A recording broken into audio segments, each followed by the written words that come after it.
राम राम राम हरे हरे, हरे कृष्णा कृष्णा कृष्णा हरे हरे.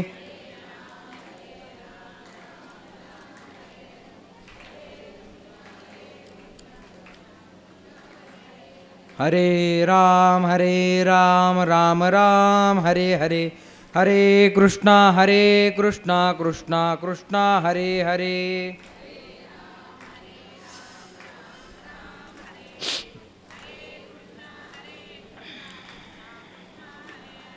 हरे राम राम राम हरे हरे, हरे कृष्णा कृष्णा हरे हरे.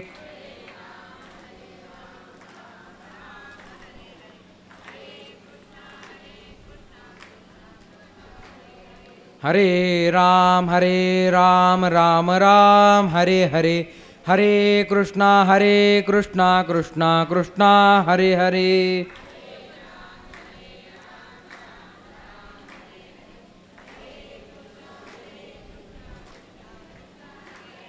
हरे राम राम राम हरे हरे, हरे कृष्णा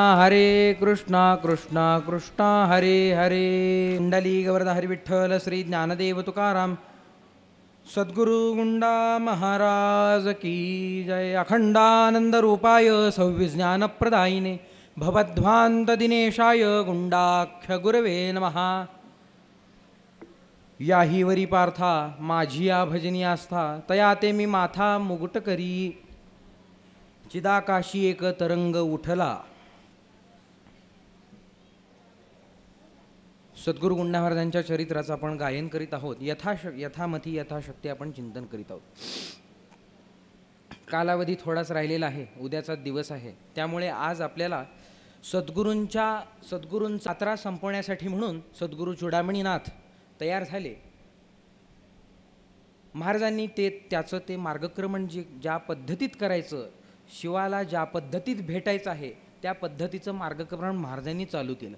पण लाघवपूर्ण लीला करणे ही गोष्ट काही स्वभावतः असल्यामुळं त्या गोष्टीचा त्याग महाराजांनी चूडामणीनाथांनी केला नाही. महाराजांनी सांगितलं की मी वृद्ध झालेलो आहे. वृद्ध झालेला असा आम्ही पाठशाळेचा, विद्याशाळेचा, या ब्रह्मविद्याशाळेचा, शिष्यांचा सर्वांचा भार स्वीकारू शकत नाही. तर आता आयाचितीसाठी म्हणून आपण कुठेतरी जाऊन यावं, तिथून आयाचिती आपण गोळा करून आणावी अशी गोष्ट सांगितली गेली. परंतु सर्व जे शिष्यमंडळ होतं, शिष्य समुदाय, शिष्य सांभार जो होता, सत्शिष्य जे होते, सज्जन मित्रमंडळी जी होती, त्या सर्व शिष्यांनी एक आग्रह चूडामणीनाथांपाशी पकडला की तुम्ही श्री गुंडानाथांना आमच्यासोबत पाठवा. आम्हाला काही इतक्या मोठे तुमचं जे कार्य आहे त्या कार्याचा भार आम्ही आमच्या खांद्यावर उचलू शकत नाही, पेलू शकत नाही. याच्यासाठी एकच व्यक्तिमत्व समर्थ आहे, ते म्हणजे आपले सत्शिष्य, आपले जावई सद्गुरू गुंडानाथ. सद्गुरूंनी ती विनंती मान्य केली. गुंडा महाराजांना पाठवण्यात आलं. मुचकुंद गुहापर्यंत महाराज गेले. पुढे श्रीशैल्याला महाराजांनी फाल्गुन पौर्णिमा केली आणि त्या फाल्गुन पौर्णिमा करून श्रीशैल्याहून महाराज भाग्यनगरास अर्थात हैदराबादेत प्राप्त झाले. हैदराबादेत निजामाचं सरकार राज्य करीत होतं. वैभवशाली शहर होतं. महालक्ष्मी तिथे नित्यनिवासी आहे. आजही त्या ठिकाणी महालक्ष्मी नित्यनिवासी आहे. त्या ठिकाणी महाराजांचं आगमन झालं. कीर्तनादी कार्यक्रम प्रसिद्धीला पावले. महाराज गायनादी विद्येमध्ये अत्यंत पारंगत असल्यामुळं गायनकला, निरूपणकला आणि महाराजांचा सद्भाव या सर्वांचं एकत्रीकरण झालं आणि सर्व उपासक, वैदिक सनातन हिंदू धर्माचा पालन करता, श्री विठ्ठलाच्या कृपेने श्री विठ्ठलाची लीला व्हावी या इच्छेने त्या ठिकाणी प्राप्त झाला. महाराजांचं कीर्तन झालं. सद्भाव जागृत झालेला, अत्यंत भक्तीने ओतप्रोत भरलेला तो ब्राह्मण विप्र, तो देव बोलला की हे देवा, हे महाराज, पण कीर्तन उत्तम करतात.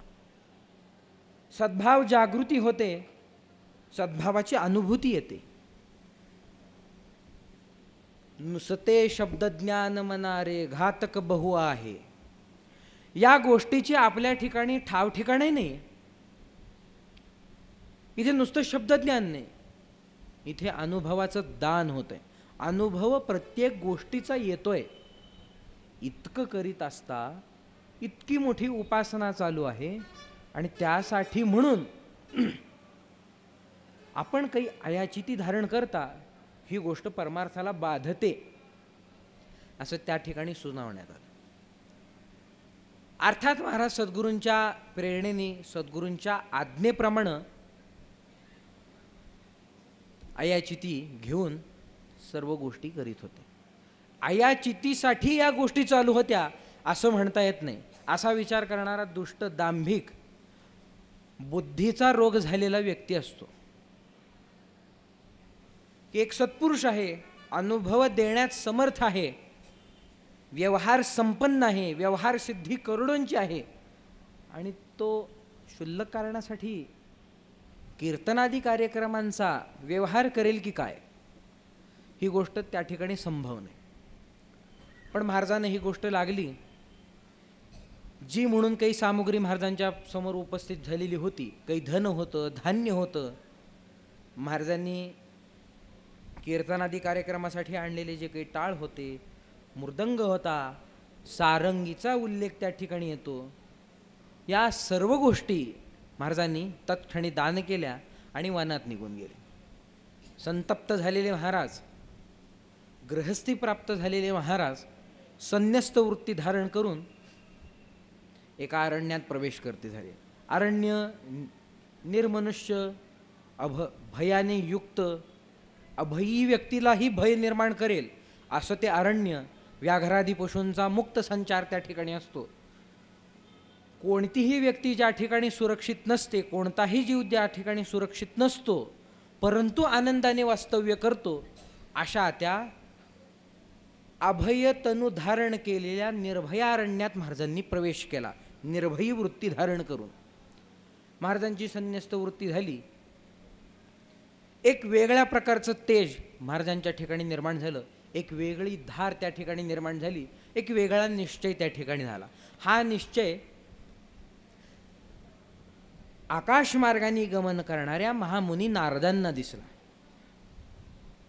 सद्गुरु कृपादृष्टी, कठोर असा घेतलेला निर्णय आणि भजनानंदी असलेलं मन, बाह्यवृत्ती जरी इतकी कठोर झालेली असली तरी अंतःकरणातील एक तार रामकृष्ण हरी म्हणते आहे, एक तार जय जय गुरु म्हणते आहे. ही गोष्ट नारद मुनींना लक्षात आली. भगवत भजनाचे प्रेमी, भजनावतार, भगवतावतार, ब्रह्मतनुज सिद्धमुनी, महामुनी नारद स्वतःला पाहण्यासाठी म्हणून पृथ्वी तलावर आकाश मार्गाने जाता जाता अवतीर्ण झाले. महाराज त्या ठिकाणी एका जागी बसलेले होते. 3 दिवसाची ध्यान मुद्रा महाराजांची पाहिली आणि महामुनी नारद नारायण नारायण इत्यादी श्री महाविष्णू जगतपालक त्याचा जप करीत, जगतपिता परमपिता त्याचा जप करीत ध्यान मुद्रा, भजन मुद्रा दाखवीत महाराजांच्या समोर प्रकट झाले. भजन अंतःकरणात असलेल्या महाराजांना भजनाचे स्वर बाहेरून आले आणि ते स्वर असे होते की त्यांचा जो बाण होता तो थेट महाराजांच्या कर्णातून महाराजांची जी तार चाललेली होती त्या तारेला जाऊन ती तार त्यांनी पुन्हा छेडली आणि निर्माण झालेले 2 स्वर महाराजांना एक जाणवले. आणि एकच आणि एक स्वर जाणवतो, दुसरा आला आणि एकरूप झाला. ही कोणती तरी मोठी गोष्ट आहे, ही कोणती तरी मोठी व्यक्ती आहे असे म्हणून महाराजांनी नेत्र उघडले. महाराजांनी नेत्र उघडले तर स्वस्वरूप पाहिलं, नारद महामुनी प्रकटलेले. कोण येथे भजन करतात, वीणा आहे, हातात चिपुळ्या घेतलेल्या आहेत, पायात साळ बांधलेले आहेत, जटा त्यांच्या कोरळ्या आहेत, नेत्रकटाक्ष अगदी कमलपत्राक्ष आहेत. नेत्रकटाक्ष त्यांनी अगदी सुंदर पद्धतीमध्ये टाकलेला आहे. स्वरूपवान असणारे नारद महामुनी त्या ठिकाणी प्रगटले आणि भजन करत आहेत ही गोष्ट महाराजांना दिसली आणि त्यांनी महाराज त्या भजन स्वरूपावर लुब्ध झाले आणि नारद महामुनींच्या चरणी मस्तक धरले. नारद महामुनींनी मोठा भगवत भक्त आहे. महाराजांना पाहता क्षणी पूर्वलीला लक्षात आली, भविष्यलीला लक्षात आली की ही व्यक्ती काय काय करणार आहे, या व्यक्तीचा अवतार कशासाठी झालेला आहे आणि ही व्यक्ती कोण आहे, या सर्व गोष्टींचं आकलन महामुनी नारदांना महाराजांना पाहता क्षणी झालं. परंतु अंतःकरणात एक दुःखाची वृत्ती जागी होती की आपण काहीतरी चूक केली की काय. एक संन्यस्त वृत्ती धारण केलेली होती. जो पथ ईश्वराने ठरवलेला होता तेच कार्य त्या पथानेही होतं आणि दुसऱ्या त्या साधू पुरुषांनी ठरवलेल्या दुसऱ्या पथानेही होऊ शकतं. कारण का साधूंची इच्छा ही सर्वश्रेष्ठ आहे. जशी ईश्वर इच्छा बलवत्तर सांगितली तशी साधूची इच्छाही बलवत्तर आहे. ईश्वराला इच्छा निर्माण होते कधी, साधूंची इच्छा असेल तर ईश्वराला इच्छा निर्माण होते. ईश्वर इच्छेला कारण कोण आहे तर साधूंची इच्छा कारण आहे. दुसरी कोणतीही गोष्ट कारण होऊ शकत नाही. महाराजांची इच्छा बलवत्तर दिसली. संन्यस्त वृत्ती धारण केलेले महाराज सर्व गोष्टींचा त्याग करून वनामध्ये बसलेले आहेत. ती दुःखवृत्ती, त्या दुःखवृत्तीचं निवारण करण्यासाठी महामुनी नारदांनी अनेक उपदेश केले, अनेक गोष्टींनी मनधरणी केली, परंतु त्या कोणत्याही गोष्टीचा महाराजांच्या दुःखावर परिणाम झाला नाही. कोणताही वार महाराजांच्या दुःखाचं छेदन करू शकला नाही. महामुनी नारदांची प्रज्ञा जागी झाली. स्वतः श्री विठ्ठल महामुनी नारदांच्या बुद्धीमध्ये प्रतिष्ठित झाला. अंतःकरणात असलेल्या श्री विठ्ठलाने महामुनी नारदांच्या बुद्धीमध्ये प्रवेश केला आणि शिवादेश, श्री विठ्ठलादेश, जगतपालिनी जगदंबा महामुनी नारदांच्या वाणीतून व्यक्त झाली आणि भागवत धर्माची, वैष्णव धर्माची, नाथ धर्माची, सिद्ध धर्माची, सिद्ध सिंहासन पीठाच्या धर्माची वाणी उद्धृत झाली आणि महाराजांना महामुनी नारदांकडून प्रत्यक्ष भागवत दीक्षा झाली. चतुश्लोकी भागवताचा महाराजांना उपदेश झाला. चतुश्लोकी भागवत महाराजांनी श्रवण केलं. श्रवण मात्रे महाराजांना दुःख निवृत्ती महाराजांची पूर्णपणे झाली आणि अंतःकरणात पुन्हा हर्षोल्लास झाला, पुन्हा भजनोल्लास झाला.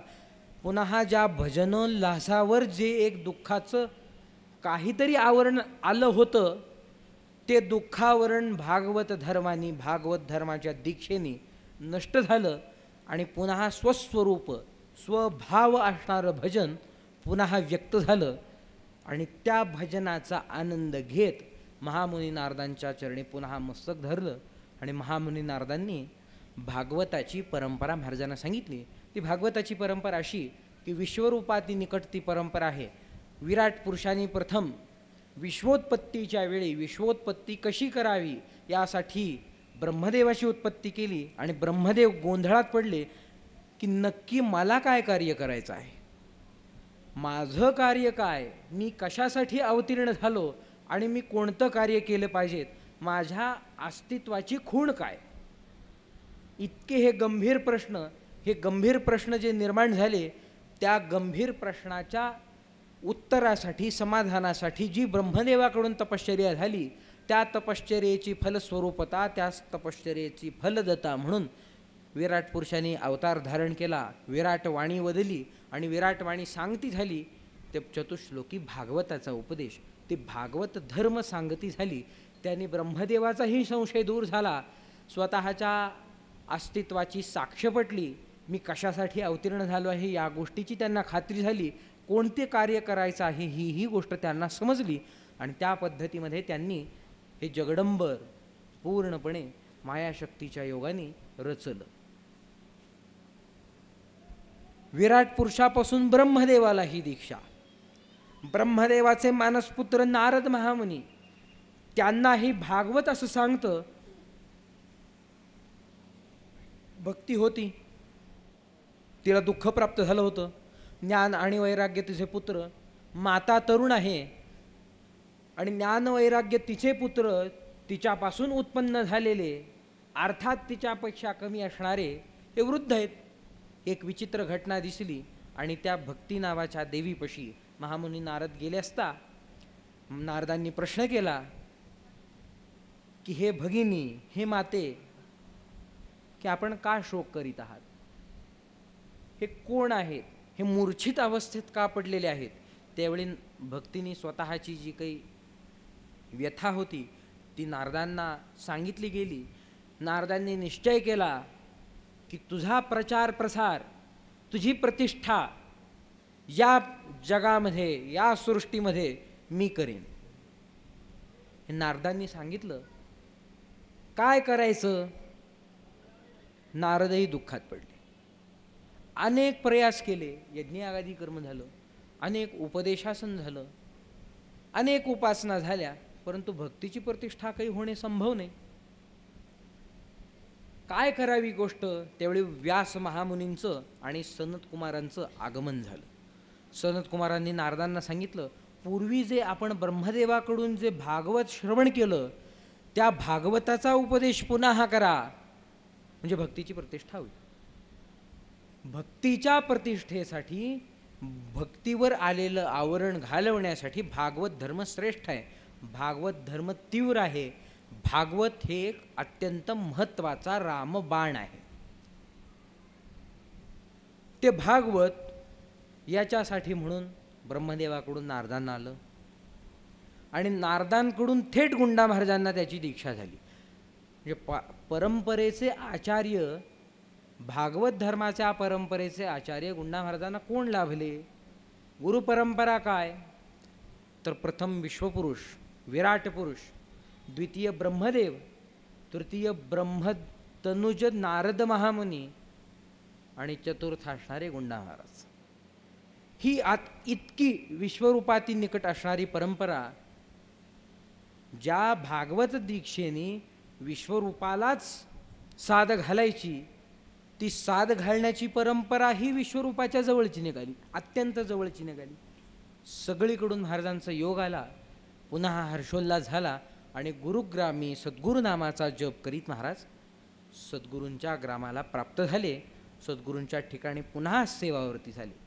सद्गुरूंनी गुंडा महाराजांना पाहिल्यानंतर जो अनुभव आलेला होता त्या अनुभवाचं ज्ञान झालं. नारद महामुनींनी गुंडानाथांच्या अंतःकरणामध्ये भागवत धर्माची दीक्षा देऊन जी अनुभूती देवी प्रतिष्ठित केलेली होती, त्या अनुभूती देवीचं, त्या जगन्मातेचं दर्शन सद्गुरूंना गुंडा महाराजांना पाहता क्षणी झालं. महाराजांना लक्षात आलं, सद्गुरूंना लक्षात आलं की आपल्या शिष्यांनी फार मोठी कामगिरी केलेली आहे. ही सामान्य गोष्ट नाही. प्रत्यक्ष नारदांकडून भजन दीक्षा घेतली, प्रत्यक्ष नारदांकडून उपदेश घेतला की जे कलीमध्ये शक्य नाही, त्यांचं दर्शनही शक्य नाही, अशांकडून अनायासे यांना ही दीक्षा प्राप्त झाली. हे महत् भाग्य आहे. त्याच्याने सद्गुरूराजे प्रसन्न झाले आणि लाघव पूर्ण केलेली सद्गुरूंची लीला त्या ठिकाणी पूर्णविराम घेती झाली.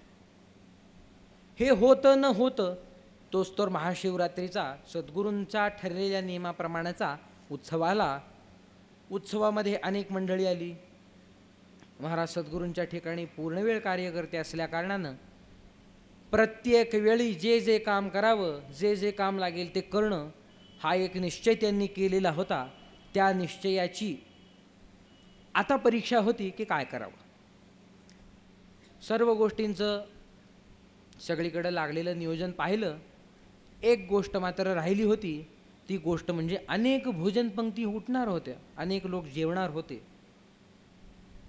पण भक्तिसागरी, भक्ती गंगेच्या तटावर आलेला प्रत्येक साधक, चुडामणी भक्ती तटावर आलेला प्रत्येक साधक जेवल्यानंतर पाण्याविना, भक्ती गंगेविना तसाच कोरडा जाऊ द्यावा का, असा महाराजांनी विचार केला आणि पाणी भरण्याचं काम महाराजांनी हाती घेतलं आणि महाराज पाणी भरू लागले.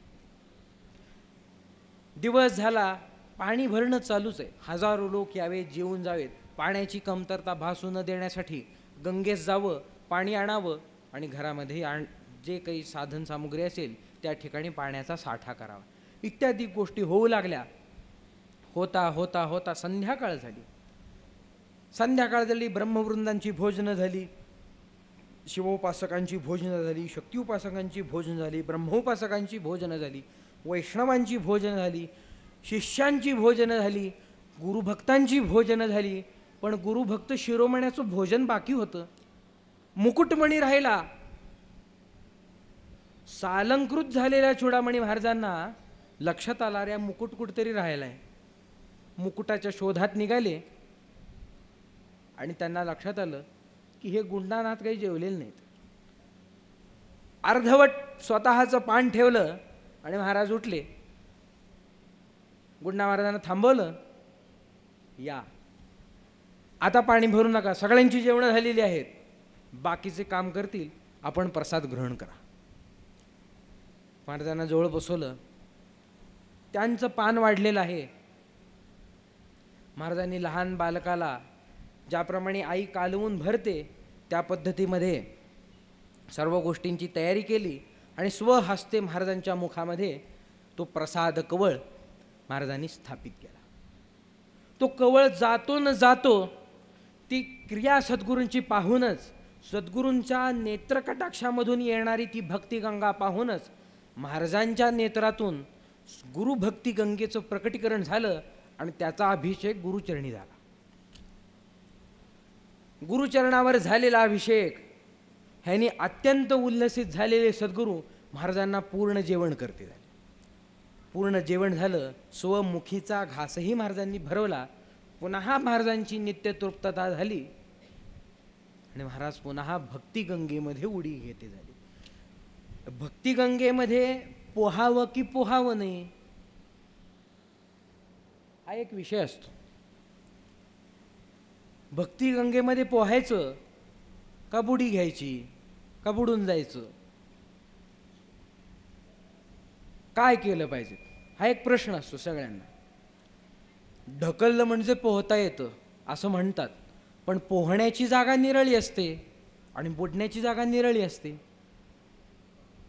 भक्तिगंगेतही पोहण्याचा प्रयत्न करतो, त्याच्या एवढं दुःख असुरालाही प्राप्त होणार नाही की जेवढं दुःख त्याला प्राप्त होईल. कारण का ती गंगा बुडण्याची आहे, ते पात्र बुडण्याचं आहे, समर्पणाचं पात्र आहे ते. मग समर्पणाच्या पात्रामध्ये जर पोहू लागला तर काहीतरी शिल्लक ठेवते असं होणार नाही का? पोहताना नाक तरी वर काढावं लागेल की नाही? भक्तीमध्ये पूर्ण शरणागती आहे, अनन्यता आहे आणि अनन्यतेच्या ठिकाणी जर एखादी वृत्ती जागृत ठेवली तर त्याच्यातून माया प्रवेश करून अत्यंत दुःख देईल. कारण का माया असुरावरही क्रोधित होणार नाही तितकी त्याच्यावर क्रोधित होईल. कारण का अधिकारी असलेला तू प्रारब्धवशात गुरुकृपावशात या भक्तिगंगेत आला आणि वर येण्याचा प्रयत्न करतोस, पोहण्याचा प्रयत्न करतोस, समर्पण दाखवत नाही. मग समर्पण आम्ही शिकवू. मग समर्पण शिकवण्याची पद्धती अत्यंत अवघड असते आणि त्या अवघड साधनेतून जायचं असेल तर माझ्या मताप्रमाणे भक्ती मार्गामध्ये यावं आणि दंभ करावा, म्हणजे अत्यंत दुःख प्राप्त होतं. ज्याला दुःखाची पूर्ण इच्छा आहे त्यांनी ती गोष्ट करावी. सद्गुरूंचा वारंवार अपमान करावा, अत्यंत दुःख प्राप्त होतं. सद्गुरू चूडामणी भक्तिगंगेमध्ये आकंठ बुडाले, पूर्ण त्या ठिकाणी गेले.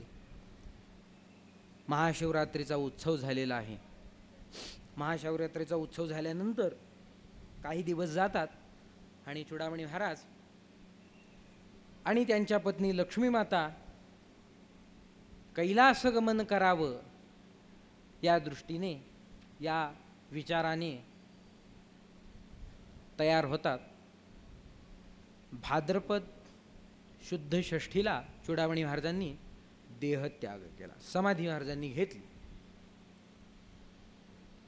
महाराजांनी समाधी घेतली. गुरु जरी नित्य असले,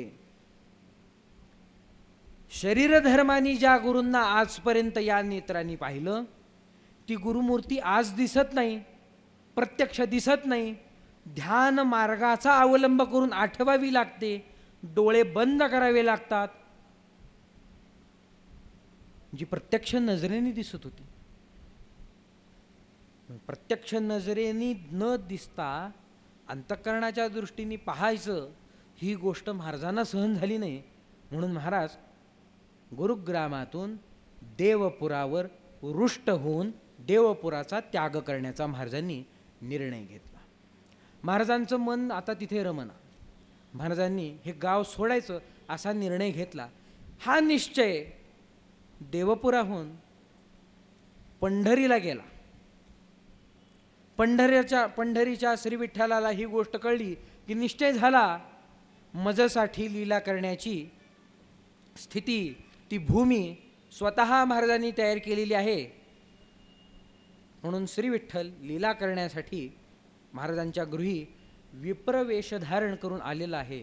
विप्रवेश धारण करणारा वृद्ध झालेला श्री विठ्ठल महाराजांच्या घरी येतो. घरी राजमाता असतात आणि राजमातेला श्री विठ्ठल म्हणतो की मी वृद्ध झालेला ब्राह्मण, निर्धन असणारा ब्राह्मण, माझ्या पुत्राचा विवाह करायचा आहे. त्या विवाह प्रित्यर्थ काही मला धन पाहिजे आहेत, काही आयाचिती पाहिजे आहेत. जगतपालक निर्धन कसा झाला, महालक्ष्मीचा पती निर्धन कसा झाला? होणारच ना. महालक्ष्मी ज्याची पत्नी, पण ती पाणी व्हायला लागली गुंडा महाराजांच्या घरी, याच्यापाशी काहीच राहिलं नाही. महालक्ष्मी रुक्मिणी माता तिथे की गुंडा महाराजांच्या घरी आहे? गुंडा महाराजांच्या घरी राहिली. मग तो निर्धनच आहे. देवाचं कोणतंही वाक्य खोटं नाही. तो निर्धन आहे. मग तो निर्धन असणारा देव महाराजांच्या घरी आला. कशासाठी? काहीतरी आयाचिती द्या, म्हणजे माझ्या पुत्राचा विवाह करायचा आहे. काय, कोणता विवाह करायचा आहे? कोणता पुत्र? कधी लग्न केलं? कधी मुलं झाली त्या श्री विठ्ठलाला? बरजी झाली होती श्रीकृष्ण अवतारात, ती एक होती का 10 लाख होती? 16,108 त्याच्या पत्न्या, प्रत्येकाला 10 पुत्र. कोणाचा विवाह राहिला होता? कोणाचाच नाही. मग आता कोणता पुत्र होता की ज्याचा विवाह करायचा होता? साहजिक प्रश्न आहे का नाही? देव खोटं तर बोलत नाही. जर देव खरं बोलतो त्या अर्थी ही गोष्ट विचार करण्यासाठी सारखी. आता कोणता पुत्र? श्री विठ्ठलाला सांगायचं होतं की हा गुंडा पुत्र, गुरुपुत्र गुंडा, महितनुज, यशतनुज, यशवंत, हा माझा पुत्र आहे. नारदांश आहे, प्रत्यक्ष नारद आहे. आणि नारदांनी इच्छा व्यक्त केलेली होती. तो नारद एकदा निघाले होते, देवाला प्रार्थना केली, सगळीकडे हिंडले की माझा विवाह लावून द्या म्हणून. सगळ्यांनी पाठवलं श्रीकृष्णाकडे जा, त्याच्याकडे काहीतरी सोय लागेल म्हणून. श्रीकृष्णाकडे गेले. त्यांनी सांगितलं मी जिथं नाही तिथे जा, त्या स्त्रीसोबत तुझा विवाह. हे बहादर, हे जायच्या आधी तिथं श्रीकृष्ण, ह्याचा वाकडा पाय कशासाठी? एक पाय दाखवायचा मी इथंच आहे आणि दुसरा पाय असा कशासाठी? पळण्यासाठी. ते पळताना रेस बघितली का कधी? ते कसे थांबतात लोक? असाच पाय करून थांबतात ना. मग ह्याचाही पाय असाच आहे, एक दाखवायचा की इथंच आहे मी म्हणून, आणि दुसऱ्या पायाने पळायला चालू करायचं. नारद मुनी जात नाही तोच तर हा त्या ठिकाणी उपस्थित आहे. आलं ते सगळे त्याच्यात अनंत भानगडी झाल्या. आणि त्या अनंत गोष्टीला कंटाळून नारद मुनी म्हणले मला विवाहच नाही करायचा. आता इच्छा तर व्यक्त झाली, काय करायचं? चला, सर्व गोष्टी श्रेष्ठतेत करायच्या आहेत, भगवंताचं ठरलेलं असतं. चला, आता ती इच्छा, महाराजांचाही विवाह लावायचा आहे. कोणाशी लावता विवाह? विवाह तर झालेला आहे. आता विवाह करायचा तो आत असणाऱ्या कुंडलिनी जगदंबेचा, की जी मूलाधार स्थित आहे, गुंडा शरीरस्थ झालेली आहे, आणि सहस्त्रारपदी असणाऱ्या शिवाचा. तो शिव अर्थात गुंडानाथ. त्या जगदंबेचा विवाह आता करायचा आहे. ती जगदंबा शिवाशी एकरूप करायची आहे. ब्रह्मतेज व्यक्त करायचं आहे. ब्रह्मध्वज या तिही लोकांमध्ये गुंडा नामे करून फडकवायचा आहे. पुत्र भावाईसा गुंडा, ज्याचा तिही लोकी झेंडा, ही स्थिती निर्माण करायची आहे.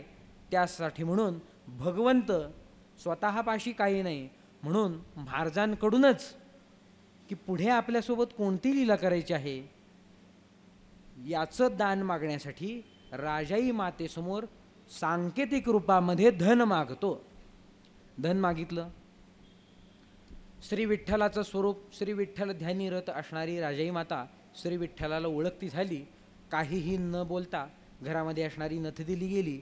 नथ घेऊन तो श्री खट्याळा असणारा श्री विठ्ठल, अनेक दुकानं असतात सराफाची, एकच दुकान नव्हतं. गुंडानाथांच्या दुकानात गेला. महाराजांनी ती नथ पाहिली. नथ पाहता क्षणी लक्षात आलं की अशी नथ कुठेच नाही, ही आपल्याच घरची नथ आहे. आणि नथ आपल्याच घरची आहे. इतका व्यवहार करून, इतकी व्यवहार सिद्धी करून, इतके कष्ट करून ह्या गोष्टी निर्माण केल्या आणि घरचे आमचे वाटून टाकायला लागले. आणि आम्हाला न विचारता, विचारावं तरी एकदा घर लुटवतो. महाराजांचे शब्द व्यक्त झाले, पण ती गोष्ट काही महाराजांना सहन झाली नाही. ही एवढी मोठी मौल्यवान गोष्ट देतात की काय कुठं? अहो, आम्ही प्रथम भेट दिलेली, ती गोष्ट देतात? महाराजांना ती गोष्ट सहन झाली नाही. झट झट झट झट झट झट पावलं टाकत महाराज घरी गेले. क्रोधाविष्ट झालेले महाराज, त्यांना पाहताच राजाई माता गलित गात्र झाल्या. गलित गात्र झालेल्या राजाई मातेला पूर्ण शरीर घाम आला. महाराजांनी विचारलं, नथ कुठे आहे? श्री विठ्ठलाचे उपासक तेही थोडे वाकडे पावलं टाकतच जातात. नथ कुठे आहे विचारायचं कारण होतं का? नथ यांच्यापाशी होती, ही घरचीच आहे, ही खूण पटलेली होती. सरळ विचारायचं, ही नथ का दिली म्हणून? तेही थोडे असेच जातात ना, चक्री भजन करणारे गोलच फिरणार थोडे. मग ते थोडेसे गोल फिरले. नथ कुठे आहे? मग नथ कुठे आहे म्हणल्यानंतर राजाई मातेंचं अंतःकरण पुन्हा गोल फिरू लागलं. चक्री भजन करायचे सगळ्यांनाच, त्यामुळे सगळेजण गोलच फिरणार. अंतःकरण गोल फिरू लागलं आणि अंतःकरण गोल फिरत फिरत फिरत असताना आहे या ठिकाणी राजाई वृत्ती थांबली आणि वाणी आहे ही अशी निघाली. आहे ही वृत्ती निघाल्यानंतर चक्री भजन करणाऱ्यांचं, जे चक्री भजनाची उद्धृती करणार, त्याचं बीज म्हणजे अंतःकरण गोल फिरणं. प्रत्येक वेळी सद्गुरु नामाचा वारंवार वारंवार ध्यास करणं, त्या सद्गुरु नामाचं प्रत्येक वेळी कीर्तन करणं, फिरून फिरून फिरून फिरून सद्गुरु नामावर चेळणं, या वृत्तीच्या उपासनेची फलदता अशी झाली की ज्या ठिकाणाहून नथ दिली त्या ठिकाणी नथ पुन्हा प्राप्त झाली. महाराजांनी दोन्ही नथ पाहिल्या, दोन्ही नथ हातात घेतल्या. दोन्ही नथ पाहते झालेले महाराज आश्चर्यचकित झाले की ही पुन्हा कोणालाही न करता येणारी नथ, स्वतः घडवलेली नथ, जशास तशी दुसरी कोणी निर्माण केली असेल. आश्चर्यचकित झालेले महाराज त्यांनी ती नथ पाहिली आणि राजाई मातेकडे पाहिलं आश्चर्याच्या भावनेने की ही नथ आता विचारणार की पाहिलं का ही नथ जशाला तशी कोणीतरी केली म्हणून? कॉपी, आपली कॉपी कोणीतरी करते, सांभाळावं लागतंय. गुंडा संप्रदायाची कॉपी करणारे अनेक जण निर्माण होतात की काय, हे महाराजांना त्यावेळी लक्षात आलं. आणि महाराजांनी त्यावेळी निर्धार केला की श्री विठ्ठलाला आज्ञा करावी लागते की जी डुप्लिकेट आहे ती नष्ट करा आणि ओरिजिनल आहे ती ठेवून घ्या, अंतःकरणात प्रतिष्ठित करा. महाराजांचा भाव जागृत झाला आणि महाराजांनी खाली पाहिलं. हा भाव जागृत होस्तर जी खोटी नथ होती ती नष्ट झाली. नथ. खोटं किती दिवस टिकायचं? नष्ट झाली. खोटी नथ नष्ट झाली. खरी नथ पाहिली. राजाई मातेंना महाराज गोंधळात पडले, अरे हे असं कसं काय झालं? गेली ते एक दिसत होती, आता दोन दिसत होत्या, एकच राहिली. ही काय झाली लीला? कोणती लीला झाली? कशी झाली? काही बाधा आहे की काय? अशा सर्व गोष्टींचं चिंतन करू लागले असता राजाई माता लहानपणापासून विठ्ठल ध्यानी असल्यामुळं, विठ्ठल स्वरूप त्यांनी पाहिलं असल्यामुळं, विठ्ठलाशी संभाषण केलं असल्यामुळं ध्यानमग्न अवस्थेमध्ये त्या लीलेचं स्मरण करीत असताना अंतःकरणातील वृत्ती विठ्ठल स्वरूप झाली आणि वाणी ही विठ्ठलाचं नाव घेती झाली आणि म्हणले की हा श्री विठ्ठलाची लीला आहे. श्री विठ्ठलाचं नाव करणी आलं असता स्वतः कर्ण मधुरता झाली, कर्णामध्ये अमृत रस घोळला गेला आणि तो अमृत रस कर्णामधून आत जाऊन महाराजांच्या प्रत्येक रोमातून बाहेर पडण्यासाठी म्हणून तळमळ करू लागला, धावू लागला आणि त्या उद्धृत झालेल्या शक्तीने महाराजांच्या पायामध्ये प्रवेश करून महाराजांनी धाव घेतली ती स्वतःच्या दुकानाकडं. कारण का त्या विठ्ठलाला मी दुकानात बसून आलेलो आहे. महाराज त्या ठिकाणी गेले. श्री विठ्ठल कुठे आहे? तो गेला. तिथेच महाराजांनी निर्णय केला, हे गेले निघून. कुठे गेले? महाराजांना राग आला. पुन्हा महाराज आले. एक कठोर वैराग्य निर्माण झालं की श्री विठ्ठल आला, भेटला, ओळख न देताच निघून गेला, माझी ओळख दाखवायची मला त्याला. हा निर्णय झाला, कठोर निर्णय केला महाराजांनी. तिथून निघाले. घराच्या उमऱ्यापाशी आले. राजाई मातेंना आतून आवाज दिला, बाहेर या. आपण दान दिलं, मी दान केलं. ते दान घेऊन तो श्री विठ्ठल त्या ठिकाणी आला. मला ती दान केलेली गोष्ट दिली त्यांनी परत. मी त्याला म्हणलं की हे पैसे इतके या दुकानामध्ये उपलब्ध नाहीत, घरून आणावे लागतील, त्याचा मोबदला मी तुला देईल असं सांगितलं. आणि मोबदला न देता दान दिलेली गोष्ट मी पुन्हा घेतली आणि मोबदला दिलेला नाही. श्री विठ्ठल गेला निघून. आता चराचरी असणाऱ्या श्री विठ्ठलाला स्मरण करून, चराचरी प्रत्येक व्यक्तीच्या ठिकाणी ईश्वर आहे असं गृहीत धरून, प्रत्येक व्यक्तीच्या ठिकाणी श्री विठ्ठल आहे असं आज पाहतो. जे जे भेटे भूत ते ते मानिजे भगवंत, हा भक्तियोगून निश्चित जाण माझा. वैराग्य शक्ती निर्माण झाली. अत्यंत कठोर असं वैराग्य धारण केलं आणि भक्तियोगी असणाऱ्या गुंडानाथांचा भक्तियोगामध्ये अत्यंत कठोर अशी साधना करण्यासाठी प्रवेश झाला. आणि महाराजांनी सर्व धनाधिक सर्व काही लुटवलं, ग्रामत्याग केला. अनेक ब्रह्मवृंदांना पाचारण केलं गेलं, अनेक ब्रह्मवृंद आले. त्याच्यामध्ये एक बहादर निघाला. त्या ब्राह्मणांनी काय केलं? सगळ्यांना थांबवलं. घरामध्ये मी पहिल्यांदा जाणार, सगळ्या गोष्टी मला पाहिजेत म्हणून तो आत गेला. आत गेला. महाराजांची सगळे असे देव घेतले, गोळा केले, एक बांधले. महाराजा सराफाचे देव, चांदी सोन्याचे देव, हिरे जडीत मुकुट घातलेले देव. ते देव काय साधे होते का? ते पंढरपूरच्या विठ्ठलालाही वैभव नाही एवढं महाराजांच्या देवघरातल्या देवाला होतं. ते सगळे देव घेतले, पुरचंडी बांधली आणि तो घरी गेला. इतर ब्राह्मणांना ज्या ज्या काही गोष्टी मिळाल्या त्या महाराजांनी त्या सर्व ब्राह्मणांनी घेतल्या. तो घरी गेलेला ब्रह्म देव, पुरचंडी उघडली, आत भस्म झालं होतं सगळ्याच. कारण का दांभिक पद्धतीमध्ये त्यांनी प्रवेश केला. सर्व ब्रह्मवृंदांना अडवलं, सर्व विठ्ठल स्वरूपांना अडवलं आणि ब्राह्मण स्वरूपात असणाऱ्या दुष्टांनी महाराजांचं घर लुटण्याचा प्रयत्न केला. महाराजांचा प्रसाद घेण्याचा प्रयत्न नाही केला, महाराजांचा लुटण्याचा प्रयत्न करायचा ठरला. दुःख पदरी पडतं, हाती काही लागत नाही, ते भस्म झालं. ते भस्म झालं तरी तोही प्रसादे ठेवण्याची बुद्धी कुठे आहे? ते त्यांनी टाकून दिलं. हां, चिडला, गेलं, संपलं. दुर्दैव. त्या दुर्दैवी ब्राह्मणाचा इतिहास तिथेच थांबला. पुन्हा हा एक ब्राह्मण आला, उशिराहून आला. सगळं घरातल्या सर्व सामुग्री गेलेल्या होत्या. तो ब्राह्मण आलेला आहे. महाराजांना विनंती करतो की मला उशीर झालेला आहे, मी अत्यंत गरीब परिस्थितीतला आहे, काही असेल तर आपण मला द्या. इकडं तिकडं सगळीकडं पाहिलं, घर सगळं बघितलं, घरात काहीही सापडलेलं. महाराजांच्या पाशी एक चिंध्या गोळा केलेली एक पिशवी होती, चिंध्यानी बांधलेली पिशवी होती. ती त्या ब्राह्मणाला सापडली. ब्राह्मण म्हणला की बाबा हे आता काहीच सापडत नाही, आलोय खरं, आपल्या दरवाजातून विनमुख कोणीही जात नाही, चिंधी आपली घेऊन जातो. चिंधी महाराजांनी दिली. चिंधी घेऊन ब्राह्मण तो घरी गेला.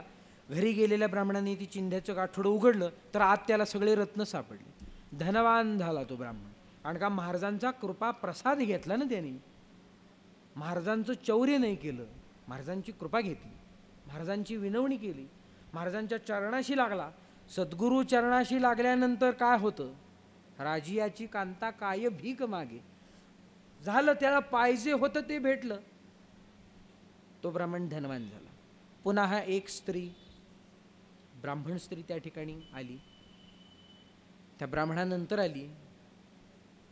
तिने इच्छा व्यक्त केली की फार दिवसापासूनची इच्छा होती की भरजरीची साडी नऊवारी, की पैठणी असते त्याच्यामध्ये सुवर्णाच्या तारा घातलेल्या असतात, सुवर्णाचे दोर असतात, अशी पैठणी मला हवी होती. पण काय करावं, कर्मदरिद्री असणारी मी बाई सगळं गेल्यावरच आले. तरीही पाहते कुठे काही आहे का, कुठे काही सापडलं नाही. ती स्त्री म्हणाली, जाता जाता म्हणाली, राजाई मातेंनी अंगावर वस्त्र धारण केलेलं होतं, आता काही नको आहे, पण साडी हवी होती ती अशीच हवी होती, या पद्धतीची साडी हवी होती. महाराजांनी, राजाई मातेंनी लगी निर्धार केला की ही साडी देऊन टाकायची. महाराजांनी स्वतःच्या अंगावरचं वस्त्र राजाई मातेंना दिलं. राजाई मातेंनी ते वस्त्र धारण केलं आणि तो पोशाख स्वतःचा उतरविला. ती साडी त्या ब्राह्मण स्त्रीला दिली. सर्व काही लुटवलेलं आहे. एक महाराजांनी देव स्वतःचा घेतला, की जो महाराजांपाशीच होता तो देव घेतला. काही अंगावर घातलेलं एक साधारण धोतर, माऊली राजाईनी घातलेलं एक साधारण पोशाख, की जे फक्त लज्जा निवारणासाठी होतं, इतकंसं घालून महाराजांनी महाकाशी यात्रेसाठी म्हणून जाण्याचा निर्णय केला. कशासाठी निर्णय केला? की एकदा सर्व माझे जे पितर आहेत, माझे जे गुरुजन आहेत, एकदा त्यांना मुक्ती दिली की मी संन्यास घेण्यासाठी, हठयोग साधनेसाठी मी मोकळा झालो. त्यांच्या ऋणातून मला मुक्ती हवी आहे आणि त्यांच्या ऋणातून मुक्ती करण्यासाठी एकदा तरी आयुष्यातून काशी मला करायची आहे स्वतंत्रपणाने. म्हणून महाराजांनी ती गोष्ट ठरवली. महाराज मार्गक्रमण करते झाले. मार्गक्रमण करीत असताना काही कोस अंतरावर गेल्यानंतर संध्याकाळ झाली. संध्याकाळ झालेल्या एका अरण्यामध्ये महाराज थांबलेले आहेत. अरण्यात महाराज थांबल्यानंतर राजाई माता आणि महाराज सोबत तर काही अन्नसामुग्री नाही, कोणतंही धनधान्यादी काहीही नाही. जेवणाची व्यवस्था काय करायची? जेवणाची व्यवस्था केली पाहिजे. श्री विठ्ठलाची कृपा झाली आणि श्री विठ्ठलाच्या कृपेने त्या ठिकाणी आयाचिती आली. आयाचिती आली म्हणजे आयाचितीमध्ये काय केलं? नुसतं आता ह्यांच्यापाशी एक भांडही नाही. अशांना नुसतं तांदूळ आणून दिला आणि शिजवून खा म्हणलं तर खाऊ शकतात का? ज्या अर्थी आयाचिती येते आणि महाराज जेवण करतायत त्या अर्थी असं लक्षात येतं की त्या ठिकाणी सर्व भांड्यासहित सामुग्री येते महाराजांना आयाचिती म्हणून, आणि महाराज प्रत्येक वेळी ते लुटवतात. आयाचिती आली, दोघांचा स्वयंपाक त्या ठिकाणी झाला. जास्ती संग्रह करायचा नाही, कारण का ह्या गोष्टी घेऊन कुठेही जायचं नाही आहे. ह्या गोष्टी माया आहेत आणि या गोष्टीत आता अडकायचं नाही आहे. एकदा सर्व गोष्टी दान केल्या, या शरीराचंही दान करून टाकायचं आहे, श्री विठ्ठलाला हे शरीर वाहून टाकायचं आहे, असा निश्चय करणारे बाकीच्या वस्तूंचा साठा करतील, ही काही गोष्ट योग्य वाटत नाही. महाराजांनी ती गोष्ट केली. आयाची ती प्राप्त झाली. दोघांचा स्वयंपाक झाला. नैवेद्यादी वैश्वदेवादी कर्म महाराजांची झाली. नित्योपासना महाराजांची झाली. ती झाली असता आता प्रसाद कवळ घेणार म्हणले की एक ब्राह्मण त्या ठिकाणी आला आणि भोजनाची इच्छा व्यक्त केली की महाराज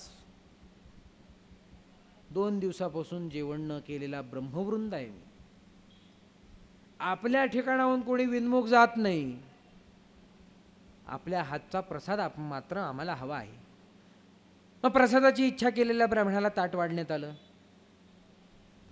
त्याला तूप वाढूस तर, अर्थात ब्राह्मणांनी त्या भोजन चालू करायच्या पूर्वीच अवचित एक सुवासिनी प्राप्त झाली. आलेल्या सुवासिनीचा राजांनी सत्कार केला. तिने भोजन इच्छा व्यक्त केली. तिचाही यथायोग्य सत्कार केला. भोजनावळीला बसवलं. भोजनावळीला बसवल्यानंतर दोघं जण यथेच्छ भोजन करते झाले. काही ठेवायचं आता नाही अशा पद्धतीत भोजन करू लागले. म्हणजे अर्थात आता महाराजांना काही राहणारच नाही असे भुकेलेले दोघं जण आलेले. त्यांनी जेवण केलं. जेवण केल्यानंतर महाराजांना म्हणले प्रसाद घ्या. एक तर राहिलेलं काहीच नव्हतं आणि प्रसाद कसा घ्यायचा? ईश्वरी लीला झाली. त्या ठिकाणी अन्न निर्माण झालं आणि महाराजांना आणि राजाई मातेंना प्रसाद भक्षण झालं. प्रसाद भक्षण केल्यानंतर अर्थात दोघांच्या जेवणामध्ये 4 जण तृप्तीला पावले. 4 जण तृप्तीला पावल्यानंतर जे श्री विठ्ठलांनी ब्राह्मण वेशधारी असणाऱ्या श्री विठ्ठलांनी जे नाटक केलेलं होतं ते नाटक संपवलं. आणि ते नाटक संपवून त्या ब्राह्मणांनी त्या श्री विठ्ठलांनी महाराजांना आशीर्वाद दिला की हे महाराज, तुम्हास कधीही यापुढे जेवणाची चिंता करावी लागणार नाही. तुमच्या कुळामध्ये अन्नपूर्णेचा कधीही रोष होणार नाही. तुमचं कुळ कायम अन्नदान करत राहील. अन्नाचा तुटवडा त्या ठिकाणी होणार नाही. प्रत्येक वेळी तुमच्या घरात आलेला व्यक्ती भोजन करल्याशिवाय बाहेर जाणार नाही. तो नित्य तृप्त होऊनच जाईल. विनमुख त्याची परतणी गुंडा दरबारातून होणार नाही. श्री विठ्ठलाचा आशीर्वाद झाला. महाराज पुढे काशीला गेले. काशीला गेलेले महाराज गंगातटी गेलेले आहेत. गंगातटी राहिले 4 दिवस त्या ठिकाणी महाराज राहिले. 4 दिवसाला आयाचिती महाराजांना प्राप्तच झाली नाही.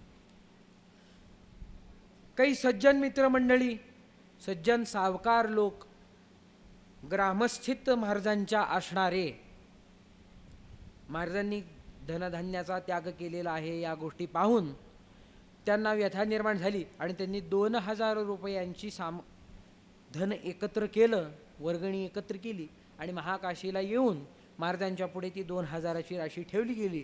महाराजांनी सांगितलं, करोडोची मी संपत्ती लुटवली, मला 2000च ठेवायचे होते तर मी 2 लाखही ठेवू शकत होतो, 2 करोडही ठेवू शकत होतो. 2000 मला काही नकोत. मी सर्व गोष्टींचा त्याग केलेला आहे. धनामध्ये आता मला अडकायचं नाही. त्यामुळं असणाऱ्या सर्व ब्राह्मणांना निर्देश केला. निर्देशाच्या दुसऱ्या क्षणी त्या धनाचं वाटप ब्राह्मणांनी करून घेतलं आणि महाराज पुढे निघाले. 4 दिवस महाराजांना त्या ठिकाणी उपवास घडला. 5 दिन 4 रात्री असा महाराजांना त्या ठिकाणी उपवास घडला. एके दिवशी महाराज तिथे कोणीतरी ब्राह्मण होता, त्या ब्राह्मणाच्या घरी महाराज निवासाला होते. महाराजांचं स्वरूप वर्णन, पूर्वी महाराज सद्गुरूंसोबत काशीला आलेले हे सर्वांना ऐकवत होतं. महाराजांचा अधिकार जाणत असलेली मंडळी त्या ठिकाणी उपस्थित होती. चुडामणी महाराजांचे काही शिष्य त्या ठिकाणी उपस्थित होते. महाराजांच्या स्वरूपावर भाळलेले, महाराजांच्या गुणावर भाळलेले, महाराजांच्या भक्तीच्या शक्तीवर भाळलेले, भक्तीच्या शक्तीने ओतप्रोत झालेले, अनुभूती घेतलेले, अनुभूती देवी ज्यांच्या ठिकाणी प्रतिष्ठित आहे, उल्लसित आहे, गुंडा दर्शनासाठीची प्रतीक्षेत होती, अशा सर्वजणांचा गठ्ठा जमला आणि त्या ब्रह्मवृंदांनी महाराजांना महाकाशीच्या विविध ठिकाणचं दर्शन वगैरे इत्यादी सर्व काही करवलं. एक दिवशी महाराज गंगा स्नानाला म्हणून चालले असता गंगा स्नानाला आलेल्या महाराजांच्या समोर अचानक 3 स्वरूपवान स्त्री प्रकट झाल्या. धुरामुळं थोडं लहानपण प्राप्त झाले. सगळ्यांसमोर करावं लागते आणि तिकडे ते दिसतंय सुद्धा.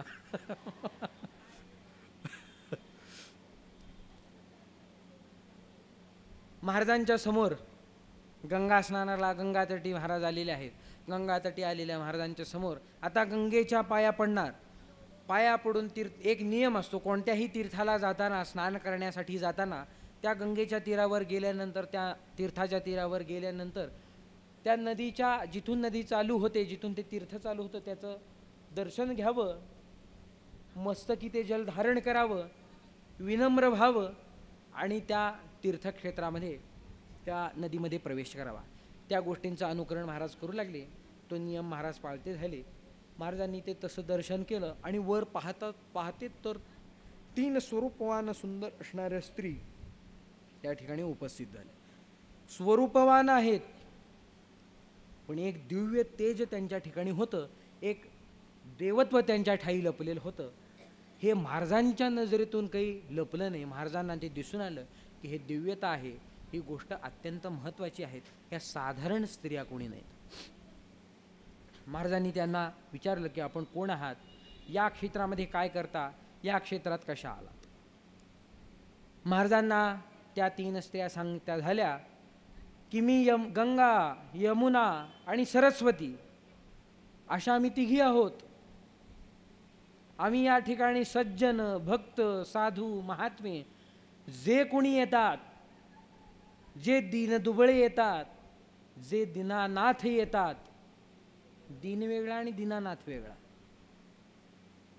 सज्जनत्व दोघांच्याही ठायी असावं. म्हणून सज्जन, दीन आणि दीनानाथ असे जे कोणी या क्षेत्राला प्राप्त होतात, त्या प्राप्त झालेल्या सत्पुरुषांची आम्ही सेवा करीत असतो. त्यांना अन्नधान्य पुरवणे, त्यांना वस्त्र पुरवणे, त्यांच्या निवाऱ्याची सोय करणे इत्यादी गोष्टी, इत्यादी सेवावरती आम्ही असतो. गंगा यमुना सरस्वती आहे असं म्हणल्यानंतर महाराजांना प्रत्यक्षता जाणवली की हा प्रत्यक्ष गंगा माता आज अवतीर्ण झालेली आहे. यमुना स्वतः आलेली आहे. सरस्वती जी गुप्त झालेली असते, गुप्त असते, ती स्वतः प्रकट झाली.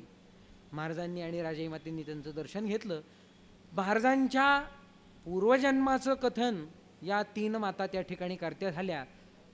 पूर्वजन्माचं कथन झालं आणि भविष्यकालीन चरित्राचं कथन त्या ठिकाणी महाराजांना करण्यात आलं. 4 रात्री आणि 5 दिवस उपवास झाला. या कारणे गंगा यमुना सरस्वती महाराजांना सांगत्या झाल्या की आपल्याला 4 दिवस आणि 5 रात्री उपवास झाला, या काशी क्षेत्री झाला असल्या कारणानं आपला कठोर निर्णय, आपल्या अंतःकरणात वास करणारी भक्ती, आपलं भजन प्रेम, आपला भजन भाव, आपली भजन क्रिया, आपलं भजन स्वरूप, आपला भजन अनुभूती, आपला भजन अनुभूती करून देण्याची पद्धती इत्यादी सर्व गोष्टीचं एकत्रीकरण झालं असल्या कारणानं आपली ही 4 दिवसाची उपासना, तपश्चर्या 4 युगाच्या समान झालेली आहे. शिवाची, शक्तीची, विष्णूची, महादेवीची, लक्ष्मीची सहज पूजा आपल्या हातून या तपश्चर्येच्या योगानं झालेली आहे. श्री विठ्ठल आपल्याला नक्की दर्शन देणार आहे. त्या ठिकाणी सांगण्यात आलं. महाराज उपोषित होते.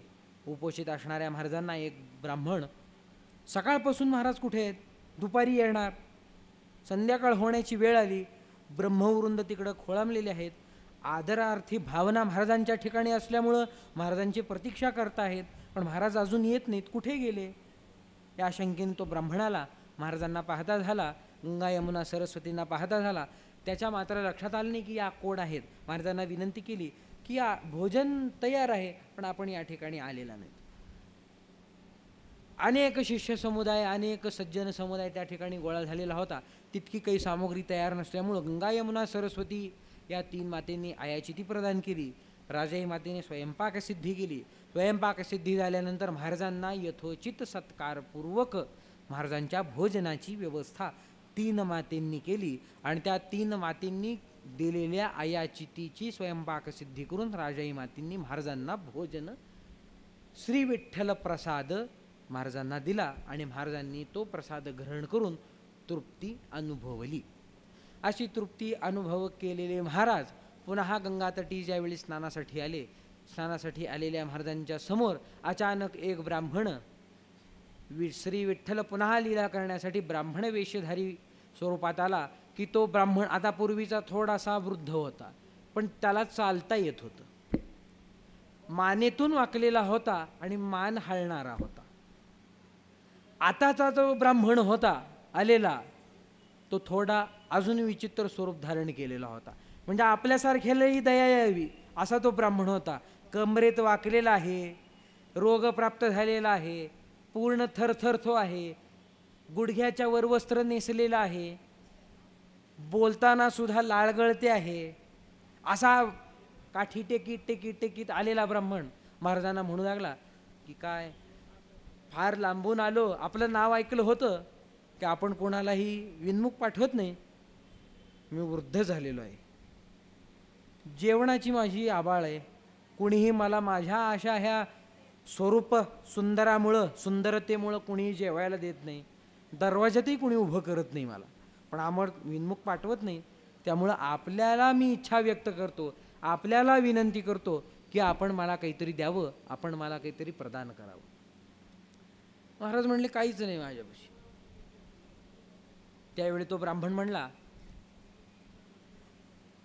की मी तरुणपणी फार आग्रही होतो, त्यामुळे माझ्या पित्याने, आता ह्याचा पिता कोण कोण असतो, माझ्या पित्याने अनेक मुली आणल्या, हिच्यासोबत लग्न कर, तिच्यासोबत लग्न कर, पण मला कोणती तरी राजकुमारी पाहिजे होती. ह्याच्या मला वाटलं की माझ्यासाठी स्वर्गातून एक अप्सराच उतरेल की काय, म्हणून मी नाही नाही नाही म्हणत हे वृद्धत्व आलं, पण लग्न काही झालं नाही. आता लग्न तर राहिलं बाजूला, जेवणाची तरी व्यवस्था व्हावी, निदान माझा सांभाळ तरी कोणी करावा. याच्यासाठी एक काम आपण करू शकता की आपल्या भार्येचं दान मला करून टाका. श्री विठ्ठलानी महाराजांनी राजाई मातेकडे पाहिलं. महाराजांचा निग्रह आणि राजाई मातेंचा निग्रह या दोन गोष्टी एकत्रित झाल्या. नेत्रांमधून दोघांची संमती झाली आणि राजाई माता त्या वृद्ध असणाऱ्या ब्राह्मणासोबत गेल्या.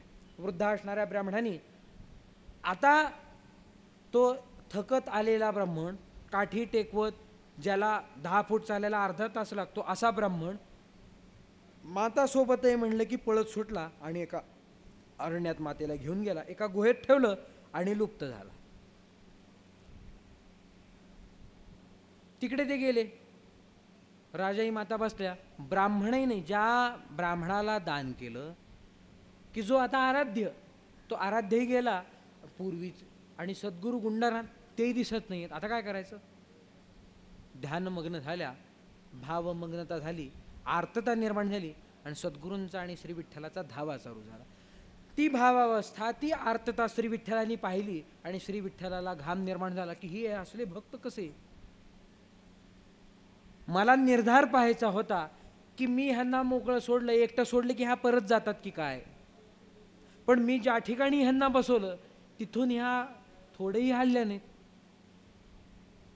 आता काय करायला? आता ह्यांची पुन्हा भेट कशी घालून द्यायची?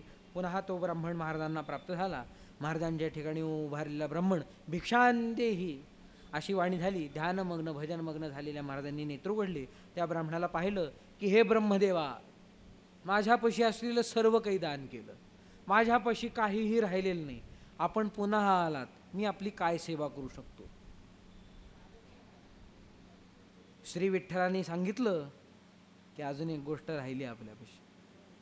आपण संपत्तीचं दान केलं, स्वाभी अहंकार सर्व ज्या काही वृत्त्या आहेत त्या सर्वांचं दान केलं, सर्व वृत्ती एकवटल्या, त्याचं पुष्प केलं, श्री विठ्ठलाला वाहिलं, भार्येचंही दान केलं. आता तुम्ही स्वतःचं दान करा. स्वतःचं दान करा म्हणल्यानंतर महाराजांनी लगेच निर्णय केला आणि स्वतःला महाराजांनी श्री विठ्ठलाला देऊन टाकलं. हा गुंडा महाराजांचा दत्तावतार आहे की जो काशी क्षेत्री झाला. इथे गुंडा दत्त प्रकट झाला. श्री विठ्ठलाला महाराजांनी स्वतःचं दान केलं. महाराजांचं दान केल्यानंतर श्री विठ्ठल त्या गुंडा दत्ताला घेऊन राजाई माता ज्या ठिकाणी होत्या त्या ठिकाणी घेऊन गेला आणि त्या ठिकाणी घेऊन गेल्यानंतर श्री विठ्ठलाने त्या ब्रह्मवेशाचं धारण केलेलं स्वरूप सोडून दिलं आणि सोडून दिल्यानंतर महाराजांना सांगता झाला की मी श्री विठ्ठल.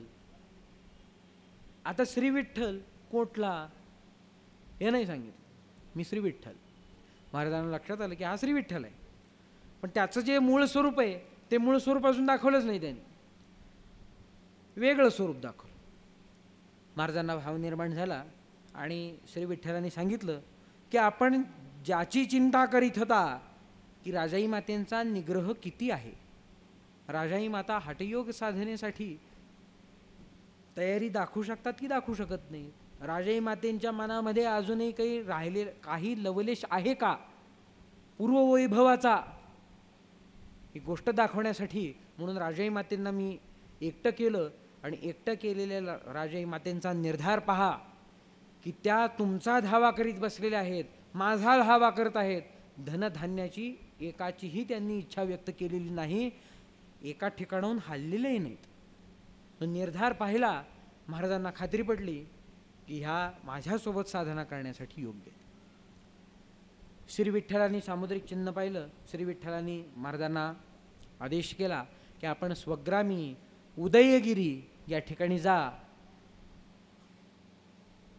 तिथे काही श्री विठ्ठल लीला विचित्र पद्धतीमध्ये घडेल आणि आपल्याला आपल्या तपश्चर्येची जागा दाखवली जाईल आणि त्या ठिकाणी आपली तपश्चर्या होऊन माझं मूळ स्वरूप आपल्याला प्रकट होईल, माझ्या मूळ स्वरूपाचं आपल्याला दर्शन होईल.